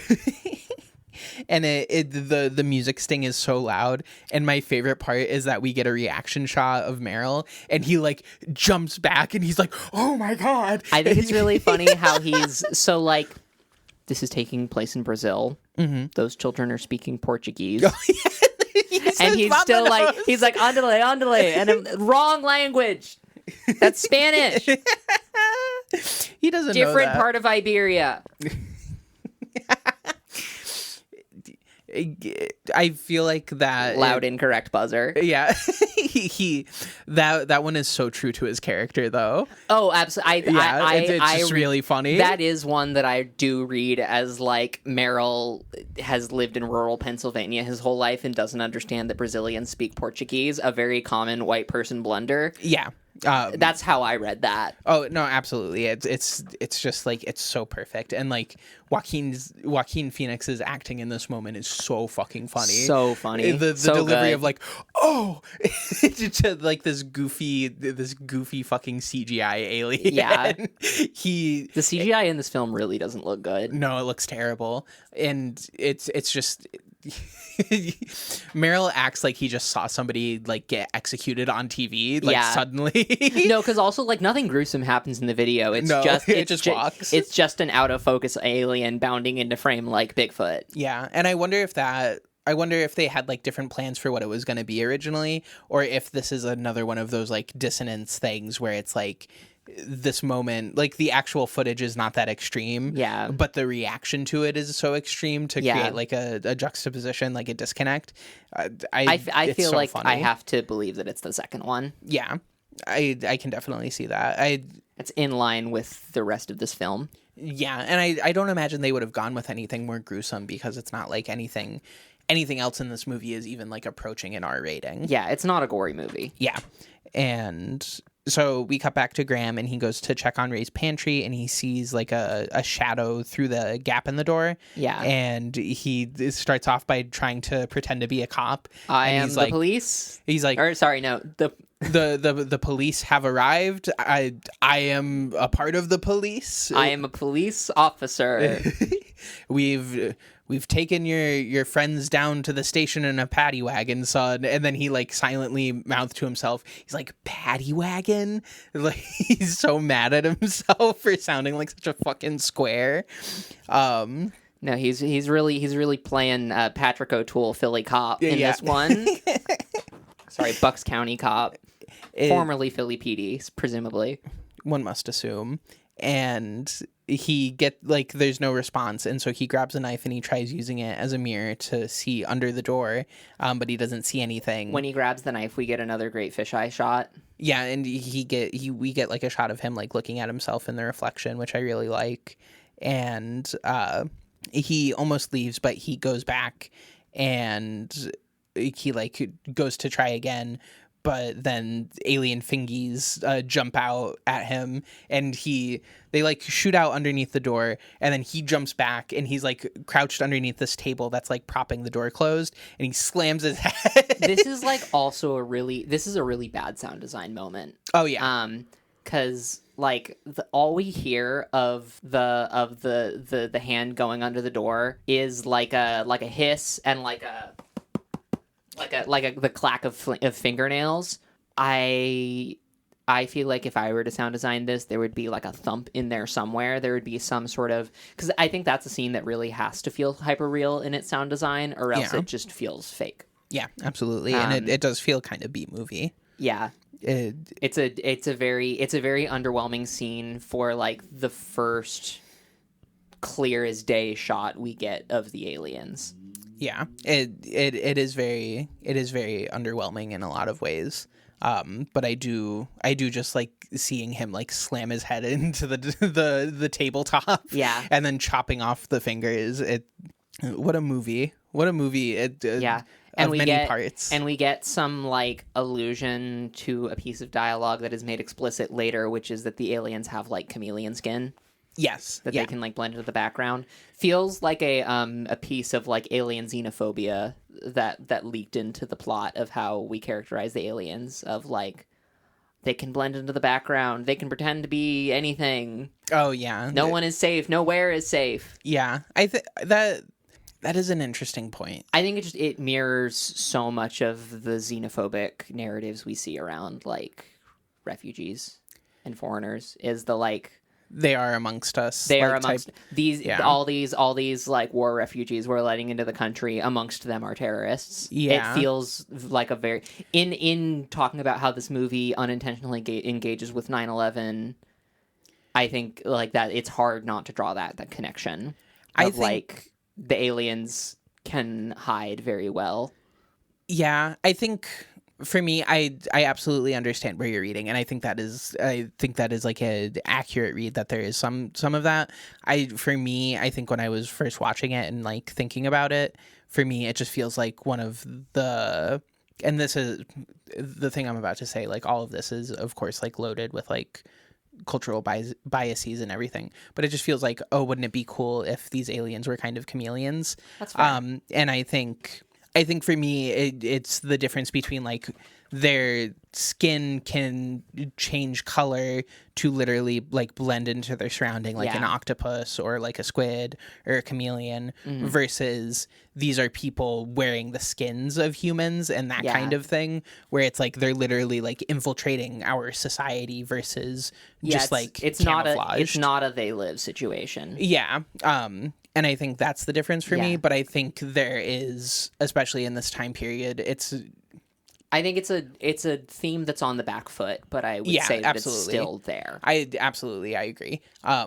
I think it's not to the forefront. It's not as obvious, but there is something there. It plays on the same anxieties if it's not as like racially motivated. And I could see it being a plot beat that's just like in there to raise the feeling of anxiety in the film more so than it is meant to read into our xenophobic views of alien content. Yeah, absolutely. That's like my whole thesis of this podcast, is that like everything that we have to say about aliens is actually things that we're afraid about with foreigners. Yes, absolutely. It's all mixed in there. It's all mixed in there. Yeah, it's like I almost said but all of that will be bleeped out. Yeah. So Graham goes home and Meryl now has a tinfoil hat of his own, and we get confirmation that their like skin changes color, and then Graham like sits on the stairs and he says, "What happens if they're hostile?" And Morgan says that they would avoid using tech in ships so humans don't use nukes, because that would make the Earth useless to them, which I think is he's like, they'd utilize like war tactics and hand-to-hand combat, or ground tactics and hand-to-hand combat. And I'm like, that is such a fascinating read on like what an alien invasion would be like. Yeah, and I think a read that is really just meant to set up the third act of the film more than anything. Definitely. Because that's not a read that I hear in like alien pop culture anywhere else. Yeah, no, it's such a unique one, because it's also like humanity would still nuke them. Like if there was like a army of aliens like walking around and shit, they're getting nuked. We live in a world where Israel has the Samson Protocol. Like, yeah, we would bomb our own cities trying to kill aliens. Yeah, I feel like that scene is really like setting up the third act of the film pretty directly, just because like every piece of like alien folklore, alien pop culture, it's all like these people have superior technology and we're going to be destroyed by the superior technology. Yeah, definitely. This is and Signs very pointedly diverges from that here. Yeah, it contrives a way for them to not use their advanced technology. It kind of constructs this idea that like the aliens are scary because they have superior biology as well as superior technology. Yes, which relates into the thing that you were saying previously. Yeah. That one, yeah. And it's also like they're here to abduct people and like they want to harvest humans, whatever that means. And so that definitely plays into those anxieties. And so Morgan lays out two outcomes. They are defeated and they must return later, or they win. I really like how when he's like they're defeated and then they have to return later, maybe like hundreds, maybe even thousands of years later. We're ignoring they get defeated and they just cut their losses. And they don't come back. And they're like, okay, whatever. Fuck. Guess we should rethink this whole colonial invasion thing. And sort of like terrified, Graham tries to get the family to go like by a body of water because he's like, I heard this rumor that, you know, they're afraid of water. And then Morgan's like, that sounds made up, which is so funny. And Graham gets outvoted and everybody wants to stay in the house because it's where we lived with Mom. He pulls a shit-eating parent thing of going, my vote counts for 2 votes. Yeah. When he doesn't get his way. Yeah, because I represent 2 parents here. That one's kind of loaded there, especially with the way that it ends with like, this is where we lived with Mom, and so we don't want to leave. Yeah. And so he relents, and they start boarding up the house. Well, and at the end of that exchange of dialogue, Rory says, "You're outnumbered 3-2," which I took as like a really fun, sarcastic remark. Also setting up Rory's falling out from his dad. Yes, this is one of those. It's the first of 3 beats we get there. Yeah, and Graham's like stipulation is that they have to start boarding up the house, and everybody's like, why is that going to stop them? And he just says they seem to have trouble with pantry doors. Yeah, which I really like. Oh, also in the scene, Rory Culkin does say bullshit. Oh, true. So we get a shot of a child going, that's bullshit. That's bullshit. Which I just love. I love that in being a parentified child, Rory Culkin is taking long drags off of his inhaler and saying words like bullshit. Yeah, and he delivers that one really well. So well. Yeah. Oscar scene. So we fade to black, and then while they're watching TV, they learn more and more ships are in the skies, and that it's likely a prelude to an attack. There's lights in 274 cities. Yes, they're like all over the place, and Meryl says it's like War of the Worlds. I feel like that's such a hack line. Oh yeah, but it's a thing that he would say. That's fair. Yeah. It is a hack line, and it's exactly what that kind of guy would say. And I like it because in the way that this movie is like pre 9/11, the War of the Worlds, that movie that Spielberg will direct like a few years later, is so aggressively like post 9/11. Yeah. Like one of the most post 9/11 movies ever, that I feel like in the 2000s there is this continuity between these two movies, and it's like obviously the War of the Worlds is like a novel from like 100 years ago, and so it exists in that way. It's about the original British colonial conquest. Yes, and I just think it's like there's like the pre and post 9/11 moment happening here for me in regards to War of the Worlds. There's also like the 1970s rendition of War of the Worlds, which is its own text even. Yeah, they're all very different. The text that Meryl would be referencing. Yeah, because he would have gone up with it. Yeah. The newscaster points out that like he sort of like ends this bit of the broadcast by saying that people are going to temple, church, and synagogue, like hundreds of thousands, and then he says, "God be with us all," and it feels very end of the world. Yeah, I feel like that's a real like end of the world shorthand trope, is like the newscaster getting religious. Yeah, and the sort of sign off in that way. Yeah, and again, there's no mention of like the military doing anything about it, which I find just like so very interesting. There's no fighting back, whereas like with like War of the Worlds, like the military's like staging at this stage. Yes, and it's like the son in that movie is like his whole like there's like the whole thesis statement where he is like, I want to fight back, like I'm angry and I want to like kill in return. Yeah, and these are just like two diametrically opposed movies in that regard, I think. And I think it's interesting that we don't see the military mounting any action when like the big thesis of this film is this idea that like a certain portion of the population knows that no one's coming to save them. Yeah. And that Graham feels like no one's coming to save them. Yeah. And I think with Graham as like our perspective character, I suppose that is kind of like a meta isn't necessarily the right word, but it's like that part of reality doesn't leak in because we are looking at the world through Graham. Yeah. Which I find interesting. I think that's incredibly interesting. Yeah. And so he says, God be with us all, because they never fully reported the crop circles, no one knows that it's there, and so they are truly alone in this moment. Like there's no one like there to like worry about them, because they're the only people that know about it. And as they're watching Graham, they're like the whir of like tanks and like boots stomping and like helicopter blades start like playing over him, like watching the TV, like looking down on it, which I really like. I like that as a moment of sound design. Yeah. And I think we also get the explicit exposition that the crop signs were navigational signals the whole time, and a line of dialogue in the TV, which is like, aliens have been reported within 1 mile of crop signs. Yeah. And they're like, they'll be within a mile of us. Yes. And Meryl says he won't let anything happen to the kids. And Morgan says that he wishes he was his dad. Beat 2 of 3. Yeah. And Meryl tells him, like, don't you ever say anything like that ever again. And they sort of like, they start boarding everything up and they like go to take a break. And Graham asks everyone what they want for dinner.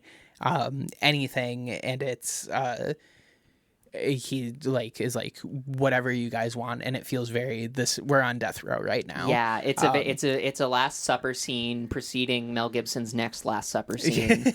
I also like, as they're boarding up the house, there's this like imagery of like a storm coming on, very similar to the abduction scene in Close Encounters. Yes. And I think that's kind of, it works both by being like abduction scene shorthand.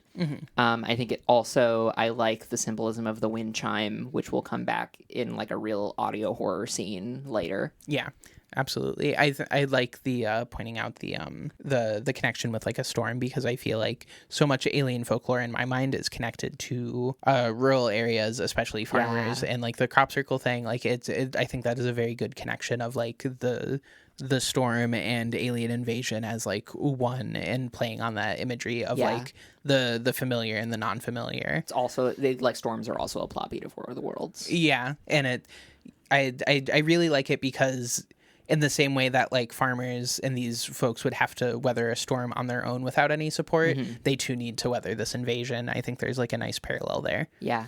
And then going into this Last Supper scene, I think the profile shot of Graham is like fantastic, and makes him feel very Hannibal Lecter. Yes, it does, and it frames him as like so far from the rest of the family, because they're all in the background of the shot. Yeah. And he's directly in the foreground, and there's like all of the space between them, which I really like. A cheeseburger with bacon, extra bacon. That feels very like the scene in Silence of the Lamb where Hannibal Lecter calls Clarice on the phone and is like, I'm having an old friend for dinner. Yeah.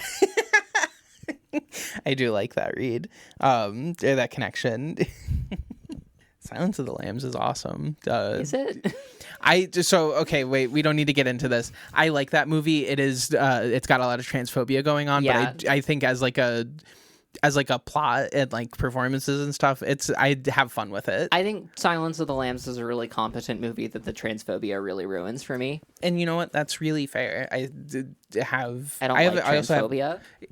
I think that's fair. I haven't seen it in a while, so my stomach for it might have changed, but everything else that I like about it, I think outweighs it. I watched it like freshman year of college and just didn't like it enough to want to watch it another time. That's fair. Who knows? Maybe I'll change my mind. I remember really liking it. But moving on from that, they like make dinner. I think one of the details I really like is that like all of the food and like dishes are still like left out dirty. Yeah. And it's kind of like Graham is not, we're not going to need to clean this because we're not going to be around to reuse these things. And they're sitting at the table and everybody's kind of quiet. Graham's sitting at the head of the table like Jesus in the Last Supper. His next role. I'm going to keep making that joke. It doesn't stop being funny. It's Jesus, guys.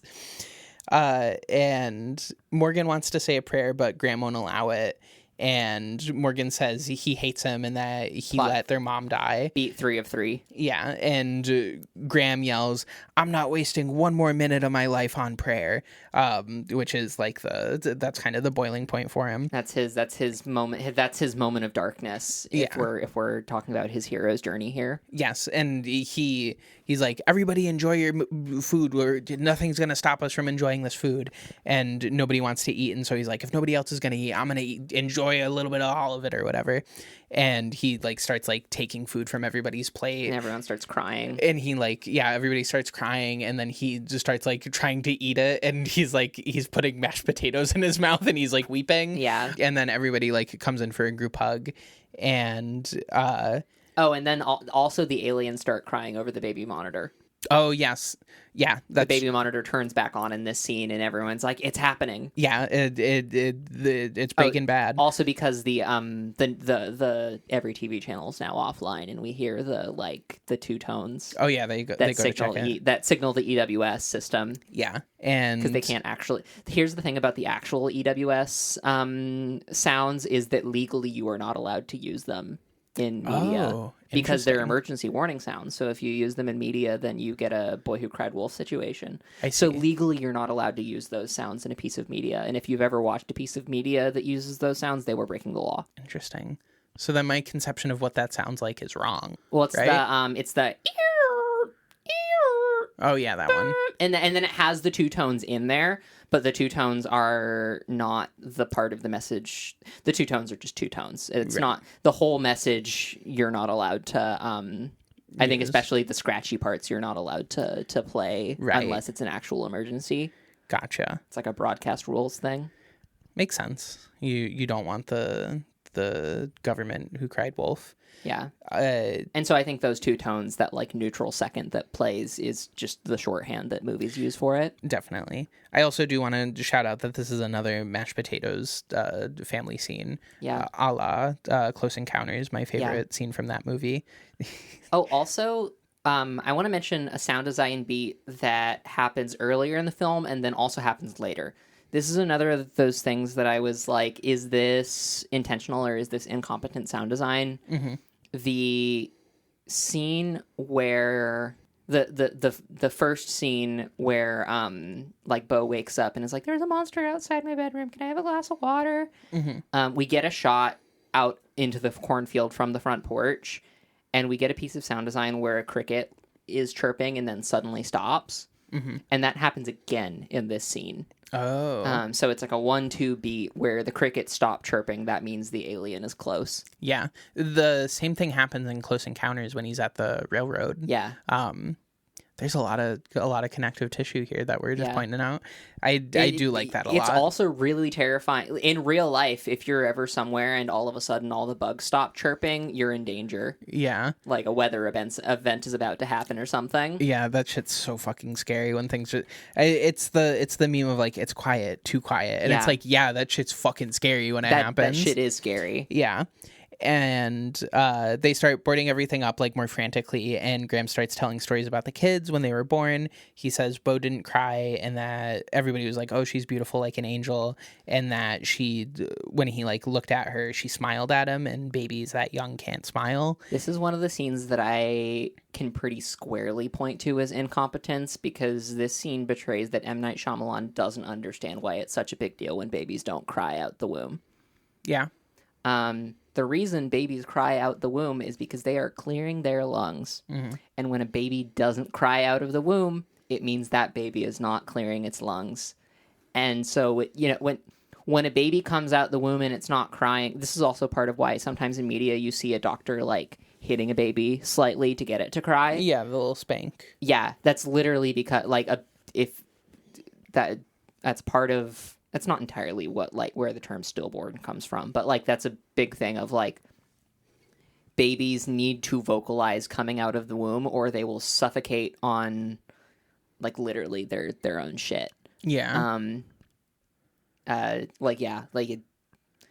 got to clear their lungs, and I think it's a little bit funny that M. Night Shyamalan didn't seem to do enough research about this scene to understand why it's significant when a baby doesn't cry. Well, I hate to do this because I don't want to be like giving everything too much credit, but I think the fact that babies need to cry when they come out of when they first come out, I think that is like part of, because what Graham is saying here is that my children are miracles. Yeah. And I think him pointing out you didn't even cry when you came out of the womb, but like you're still here, that is him saying you are a miracle. You did not do the thing that you're supposed to do, or that is like normal, and you are alive and you are okay, and that's like magical.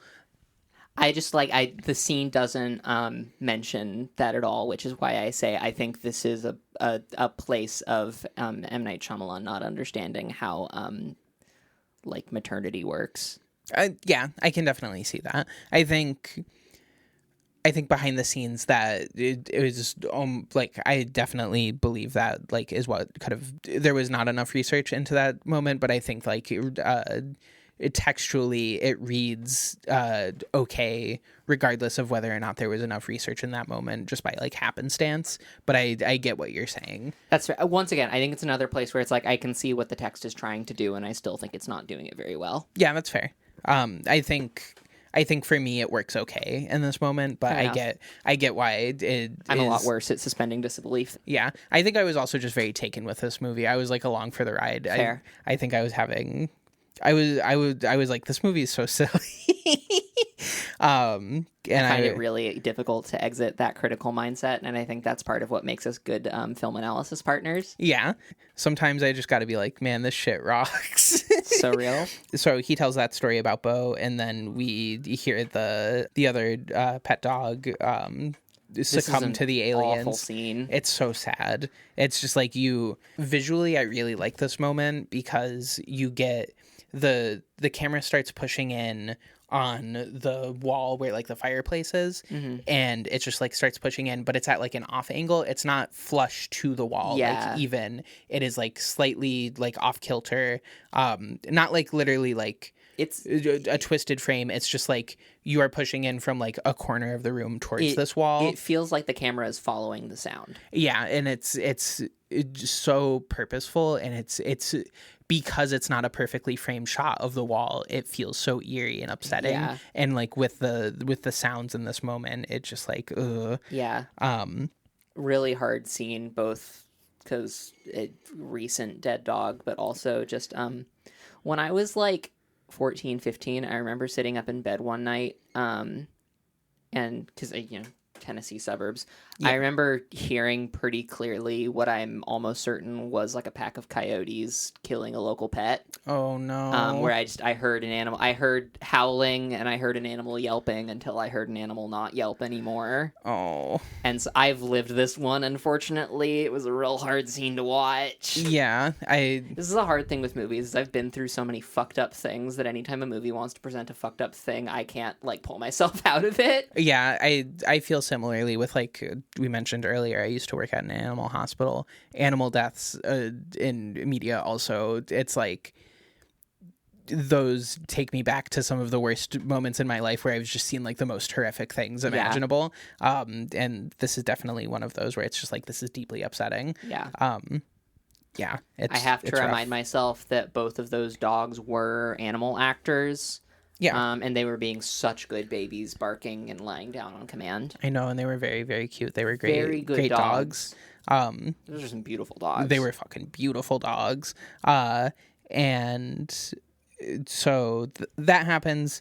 And then the aliens start trying to get into the house. So Graham tells a story about Morgan's birth, and apparently Morgan and the mom, Colleen, they stared at each other for a really long time, just like unbroken eye contact. Yeah. And then she said, "You look just like I dreamed," which is really cute.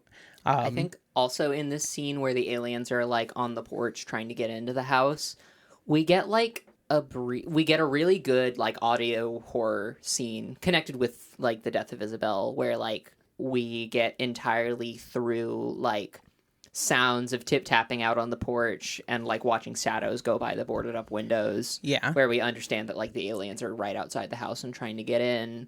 And we get a moment of like half comic relief. I think it's not meant to be a funny part of the scene, but it's a little bit funny to me. Where like for like 10 seconds the footsteps stop and we hear the like wind chimes jingling. And in my head, I'm like, I have to believe that the alien just got transfixed with the wind chimes for a brief moment before being like, shit, I gotta get into this person's house. Literally like dangling keys. I think that's gonna be the thumbnail for this video. Is an alien just like looking up transfixed by the wind chimes. I really like that. And like running his little two-fingered hand through it. Ooh, that's so good. Two-fingered hand because this is the same alien that was in the closet. Yeah. and so the aliens are like running around, like you said, like we get some like good audio horror, and then they come in through the attic, and so everybody runs into the basement. We get two lines from Joaquin where he's like, they're on the roof, they're in the house. Yeah, which is good. And that is all really well informed by the sound design. This is a competent sound design scene. Yeah, I would love to watch this scene and see. This probably goes crazy in a theater if they like properly programmed all of the sound equipment. Oh my god, and, like, this the scene with sound. spatial sound is probably crazy. Yeah, it would be so even sick. I would be interested to hear like the binaural mix of this movie. Yeah, it would be good. And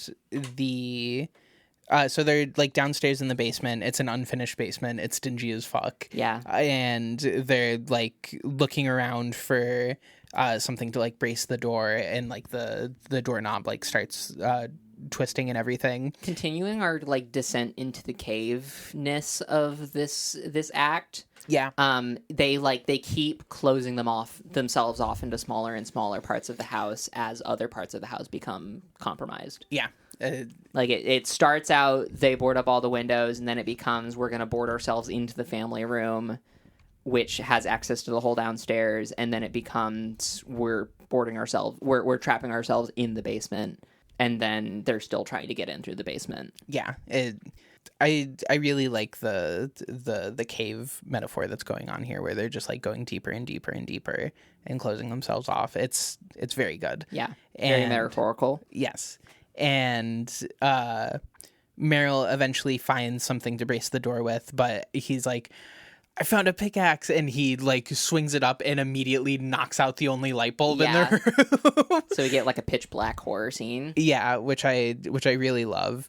And they start like looking around with like flashlights and everything, and so it's like there's like diegetic lighting, and it's very cool. Yeah.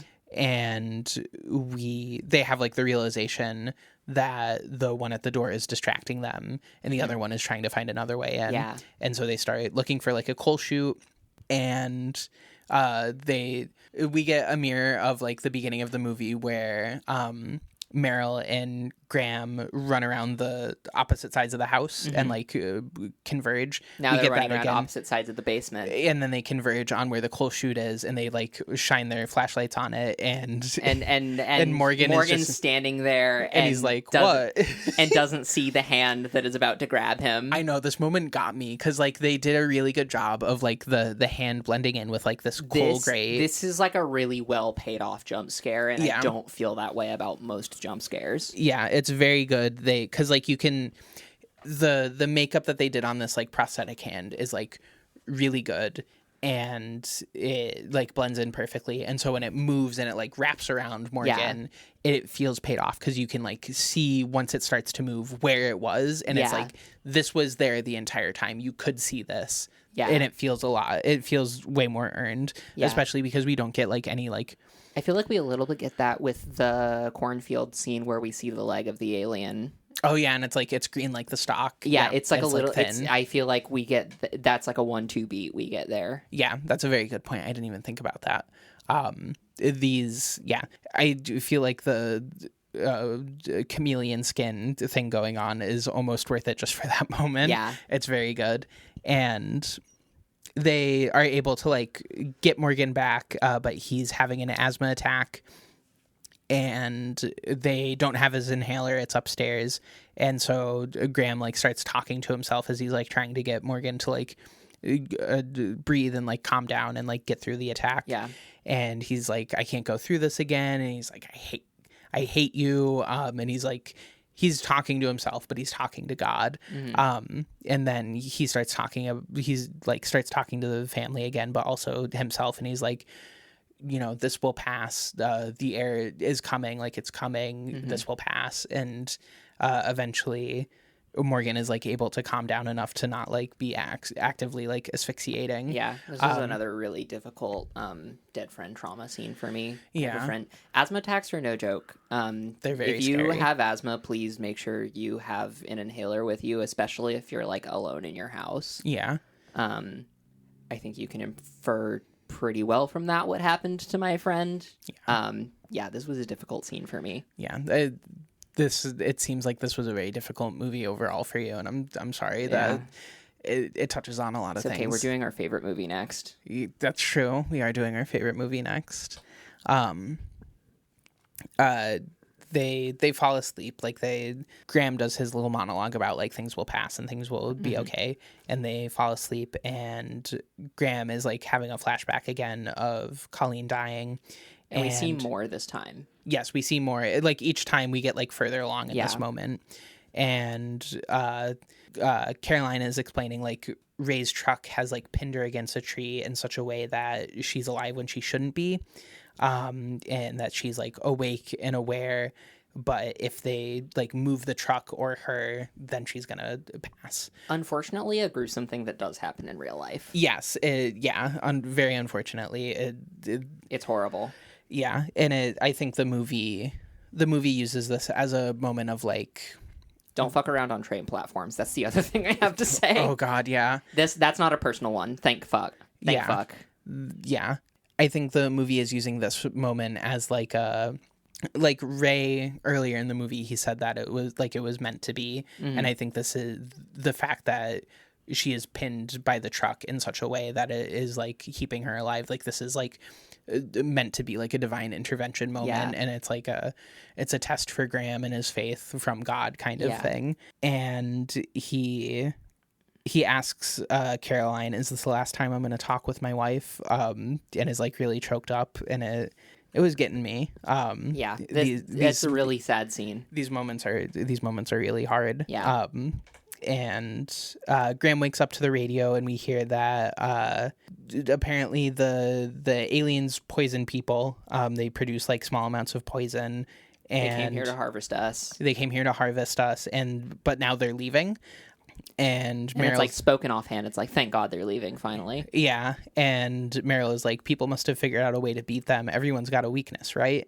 And Meryl confronts Graham because he says like, I know you didn't think that we'd make it through the night. And he sort of says, I can take a lot of things, but I can't take my brother that like, I want to be you. Like you have everything that I want in the world, and I want to be just like you. I can't take you like losing your faith and being this way. Like I need you to be the brother that I love and need and have hope. It's a really powerful like kind of tying up of this faith thesis. Yeah.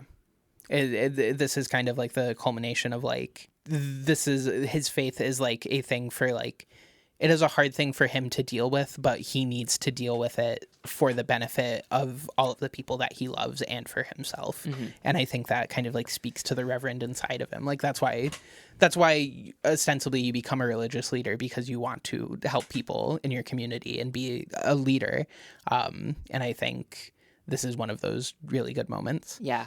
And Morgan still isn't doing well. He's having trouble breathing. And so they talk about like going up to get the medicine, and they use the baby monitor to see if the area is clear, and they don't hear anything for a few seconds. They're like, good enough for me. Yeah. And so they start going up. They don't bring the axe with them for some reason. I guess for plot exposition, they don't bring the axe with them. Yeah, we gotta get the nice setup. Plot relevant, leaving the axe downstairs. And so they go upstairs and they start like settling in. And like they lay Morgan down on the couch, and there's something on the TV. I don't remember what it is. Well, it's the TV is still in the closet. It's on. Yeah. And so we hear dialogue. I want to talk about this scene because I think there's a great piece of symbolism.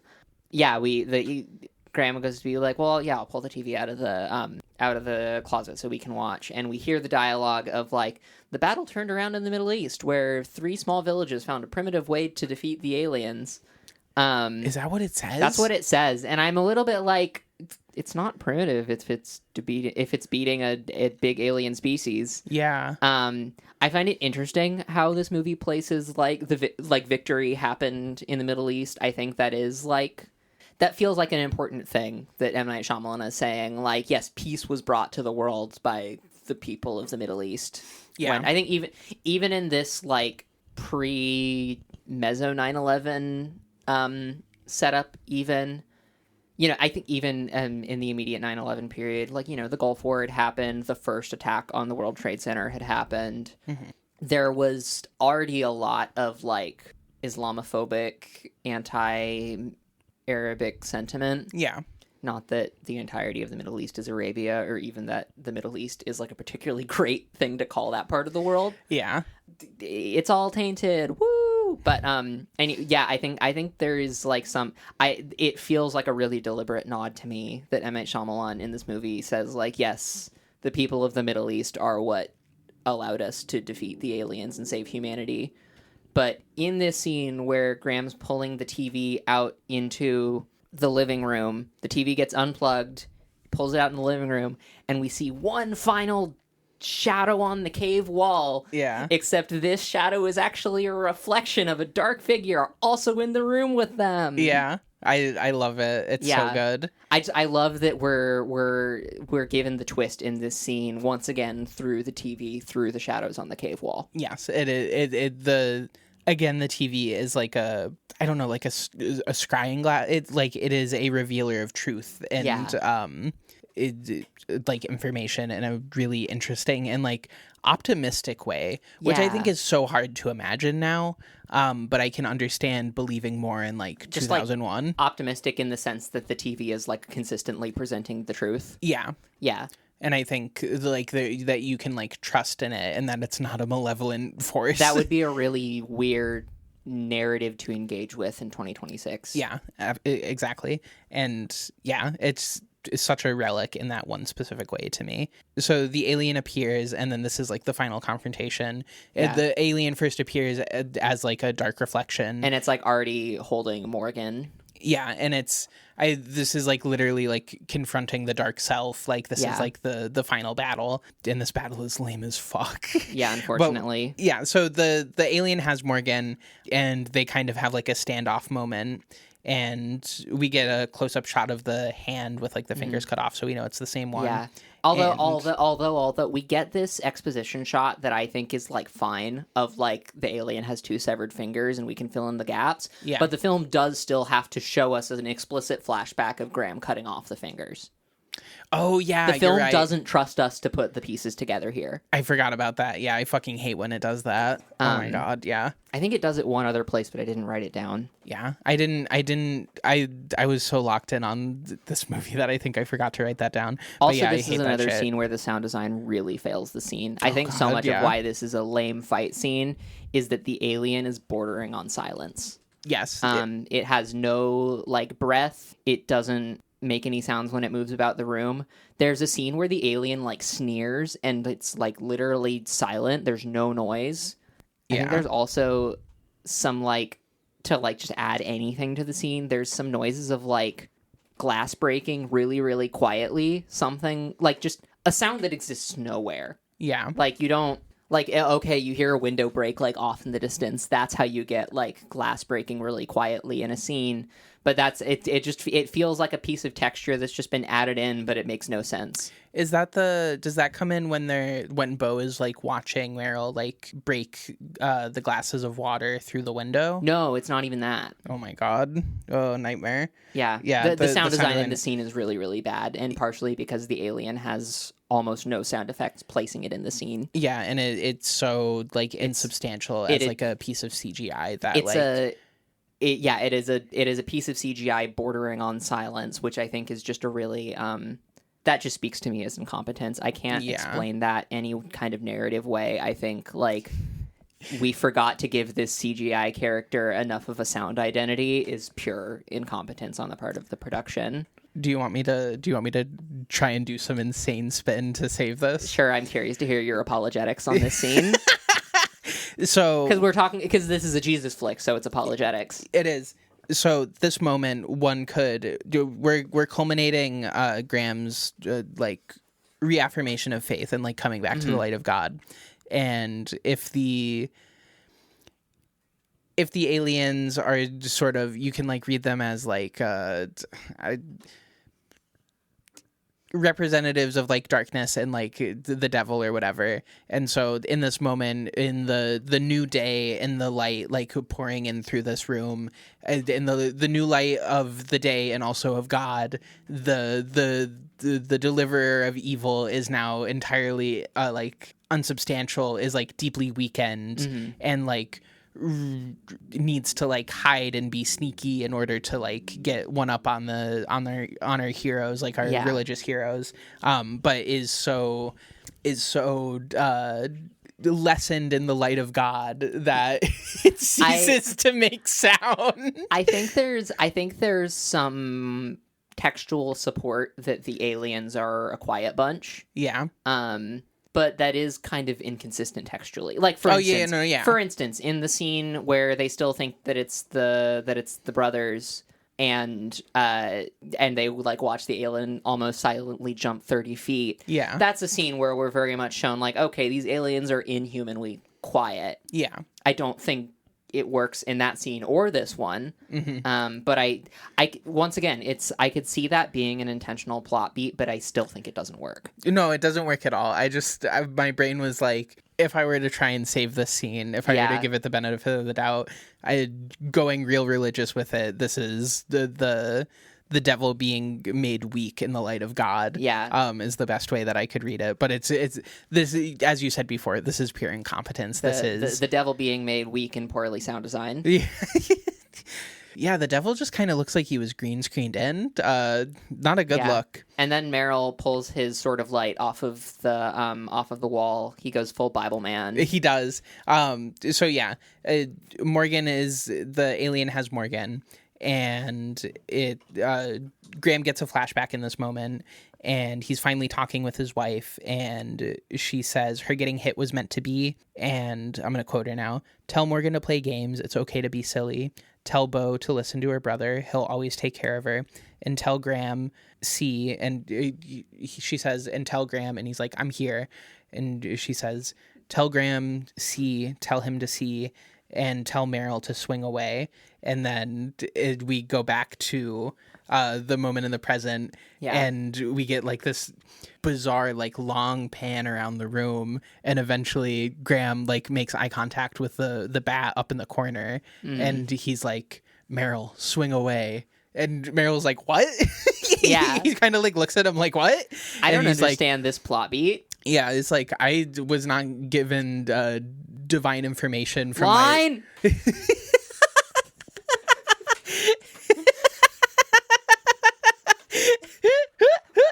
Sorry. Off guard.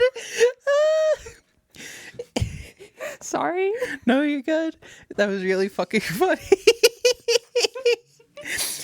He's just like, my fridged wife didn't oracle me some information, so you really got to fill me in here, bro. But I wasn't there when your fridged wife oracled you that information. I don't have context. Literally. And Graham, like, eventually he gets it, and so Meryl grabs the bat, and we get the like his award from 1997 of like the 507 foot.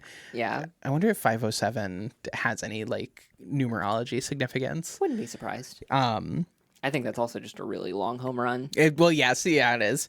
It's insane. And so Meryl starts swinging away, and the alien tries poisoning Morgan. It's got like a little like poison shoot, and it like sprays vape fluid onto him.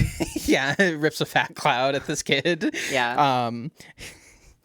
And Meryl starts fighting him, and he knocks. That was also a moment that was just like way under sound designed. There's like a little bit of a hiss, but like not nearly enough. Yeah, there's no juice in this scene. He knocks the alien into a glass of water, and we see that it burns him. And then Graham like grabs Morgan and like runs away, and he starts giving him his shot, and interspersed with this is Meryl like knocking more glasses of water on him, and I guess he kills the alien like off screen. Well, no, we get another Predator shot where it's looking down at Meryl swings as hard as he can, the bat breaks, proverbial home run, right? The alien falls on the ground, and we watch a glass of water teeter off of the table and onto the alien and like pour onto the camera. And then our final shot of the alien we see once again through the TV, and we watch its lungs stop to signify that the alien is dead. Yeah, and then we get like a little montage of like shots around the room, and there's like the broken bat. Yeah. Bizarre moment. Like really weird editing here. Like as you pointed out earlier, just like the editing in general in this movie is a little off. And so Graham is giving Morgan his shot, and Graham is like sort of like speaking to himself, and he says, "That's why he has asthma. His lungs were closed. No poison got in. That's why he had asthma." He like repeats that a couple times. Yeah, and this is the divine intervention. And Morgan asks what happened and if someone saved him. And like Graham crying is like, he says, "Yeah, I think so, baby," which is sweet. And then so everybody's okay. Everybody, it's all good. And then we get a jump into the future. It's winter. And also, closing shot of this scene. Actually, I didn't mention this when we started. So the opening shot of this film is a shot out like Graham's bedroom window, and it's like a shot of the playground that's like right next to the cornfield. Yes. We get that shot again somewhere like halfway into the movie, and then we get that shot one final time.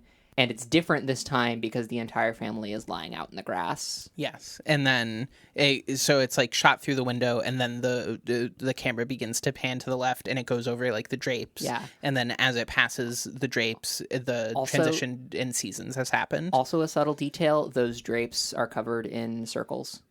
Oh shit! I didn't notice that. I feel like that's just like a subtle little detail. Yeah, that was a subtle nod for those paying attention. The set designer was having fun. Yeah, I love that. And it's winter now, and Graham is once again a reverend. We see him like with his little collar. Yeah, and then that's where the movie ends. Yeah, fade to black once again. Yeah.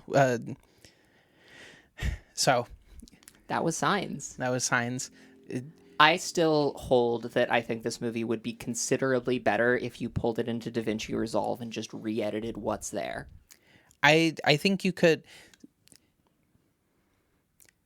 I think maybe you could get a technically better cut of this movie. Yes. I think you can get there are things that like are tonally like incoherent, and I think like on the books you could get a movie that is like less jarring.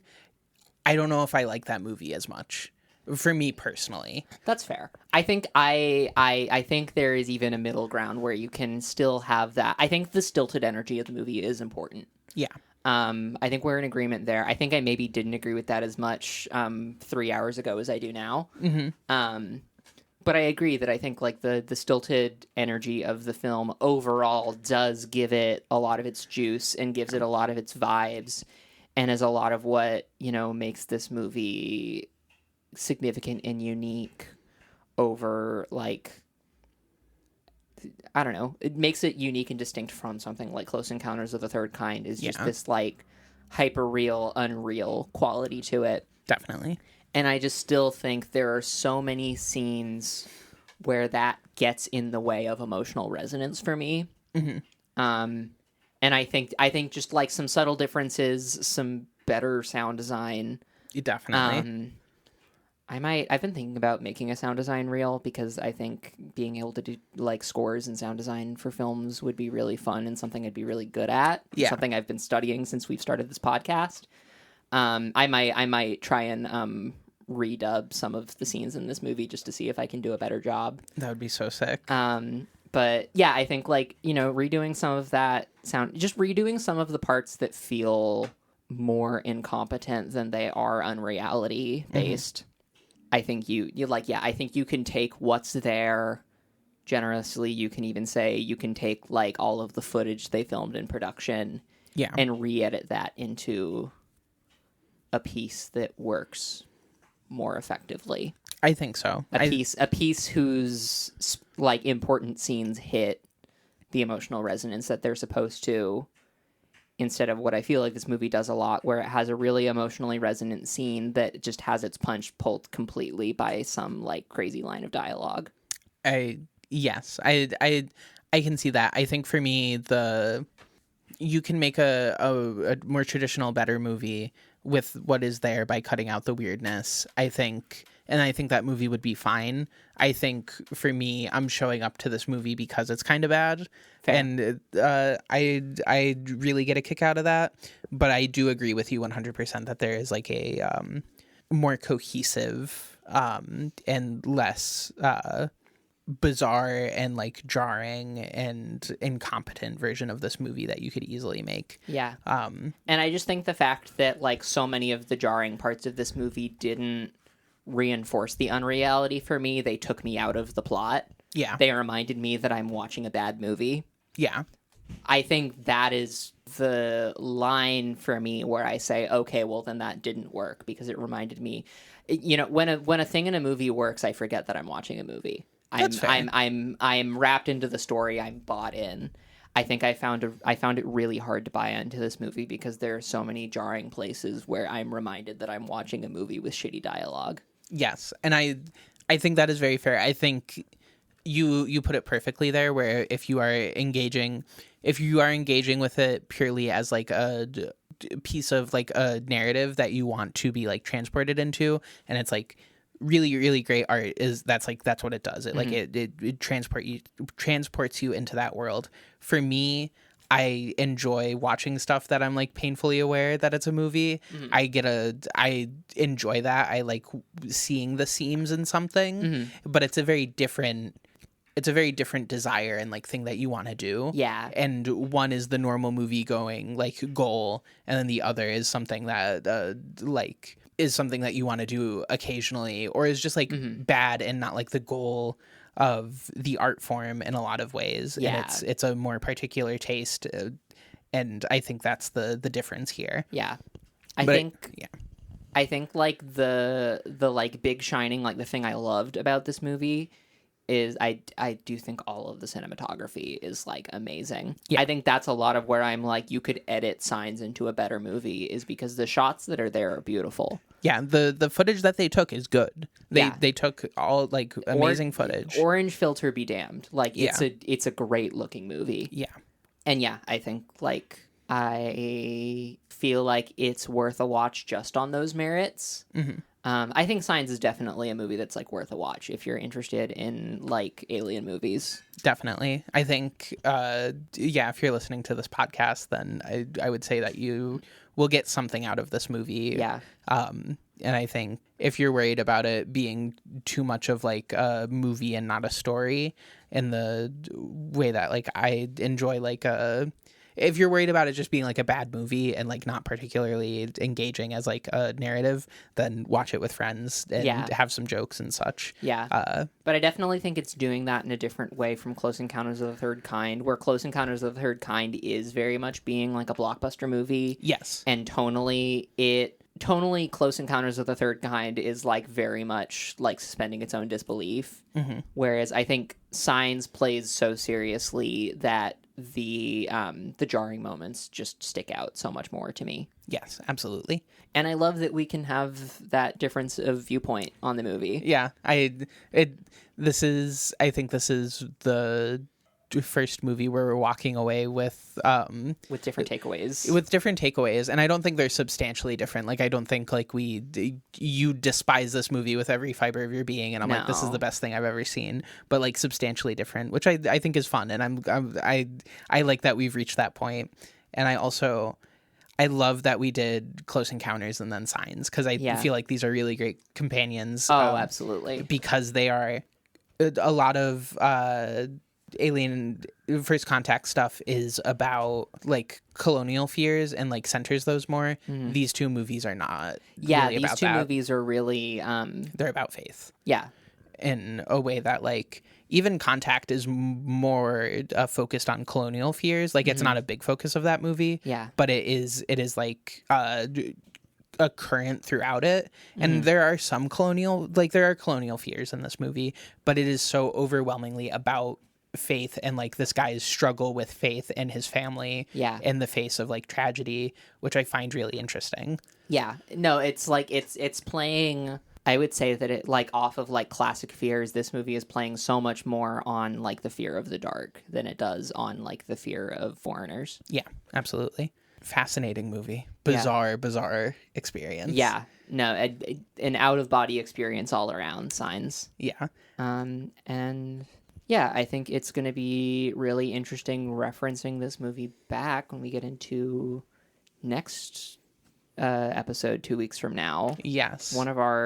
I think my favorite movie of all time, one of your favorite movies of all time. Yes, definitely. The last couple of episodes, I've had a running joke where I've been like, no, we shouldn't tell the listener what we're watching next.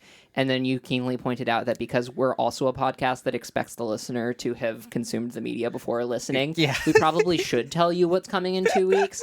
So, yeah, 2 weeks from now, we're watching Arrival. Yes, we're going to be watching Arrival, the Villeneuve movie. Yeah, based on Ted Chiang's Story of Your Life. Yes, which is awesome. Awesome movie. One of my favorites. My favorite, so even. Amazing. And we are going to... How long did we go on this one? We're bubbling under 4 hours. We just hit 4 hours. We just hit 4 hours. Yeah, and this movie is an hour and 45 minutes. Hopefully we can get in and out of... We're not getting in and out of Signs in 4 hours. We're so cooked that we talked for 4 hours about a movie that wasn't very good. Oh my God, we went for so long. Hey, well, that's premium podcast. People love a 4-hour podcast. 5-star runtime. 5-star runtime. And it's also, I just remembered that the tinfoil segment was so long for this. Yeah. It was our most in-depth one yet, I would say. It's the most juicy I've had. Yeah. Doing the tinfoil segment for this show. Yeah. I think that is going to do it for this episode, folks. Please rate, review, and share the podcast so we can continue talking about the science fiction that fills our hearts and minds. If you have any questions or thoughts you'd like to share, send us an email at submissions@poetspod.com, and we may respond to them in a Q&A episode. I do just want to point out that in the past couple episodes, I gave the wrong email address. Again, it is submissions@poetspod.com. It'll also be in the description. We finally have our digital plant all worked out. Yes, and so we will talk about Q&A episodes, potentially more in the next episode, and lay that out a little bit more. We're still also, as a companion to the next episode, we will also be releasing a bonus episode on a Patreon. Woo! So get your dollars ready for our Patreon. Yeah, we'll give a little rundown of what that will look like and provide some links to it and such. I can even give a little teaser. We're gonna do an episode on Discovery Pulp on all of the like weird a smorgasbord of the weird alien documentaries made by various of channels in the Discovery Network. Yes, it'll be a lot of fun. It's gonna be really fun. I can't wait to find out what specific ones we're talking about because I don't know yet. And so if we were silly in this one, I think we're going to be real silly in the bonus. The bonus is going to be real silly. Yeah. So if you want an unbuttoned version of this podcast, because we're so serious all the time here with more crass jokes, then we will be giving you more information about the Patreon. I might even let brands exist uncensored in the bonus episode. Oh my God, dangerous waters. So if you want to learn about UFO crank documentaries and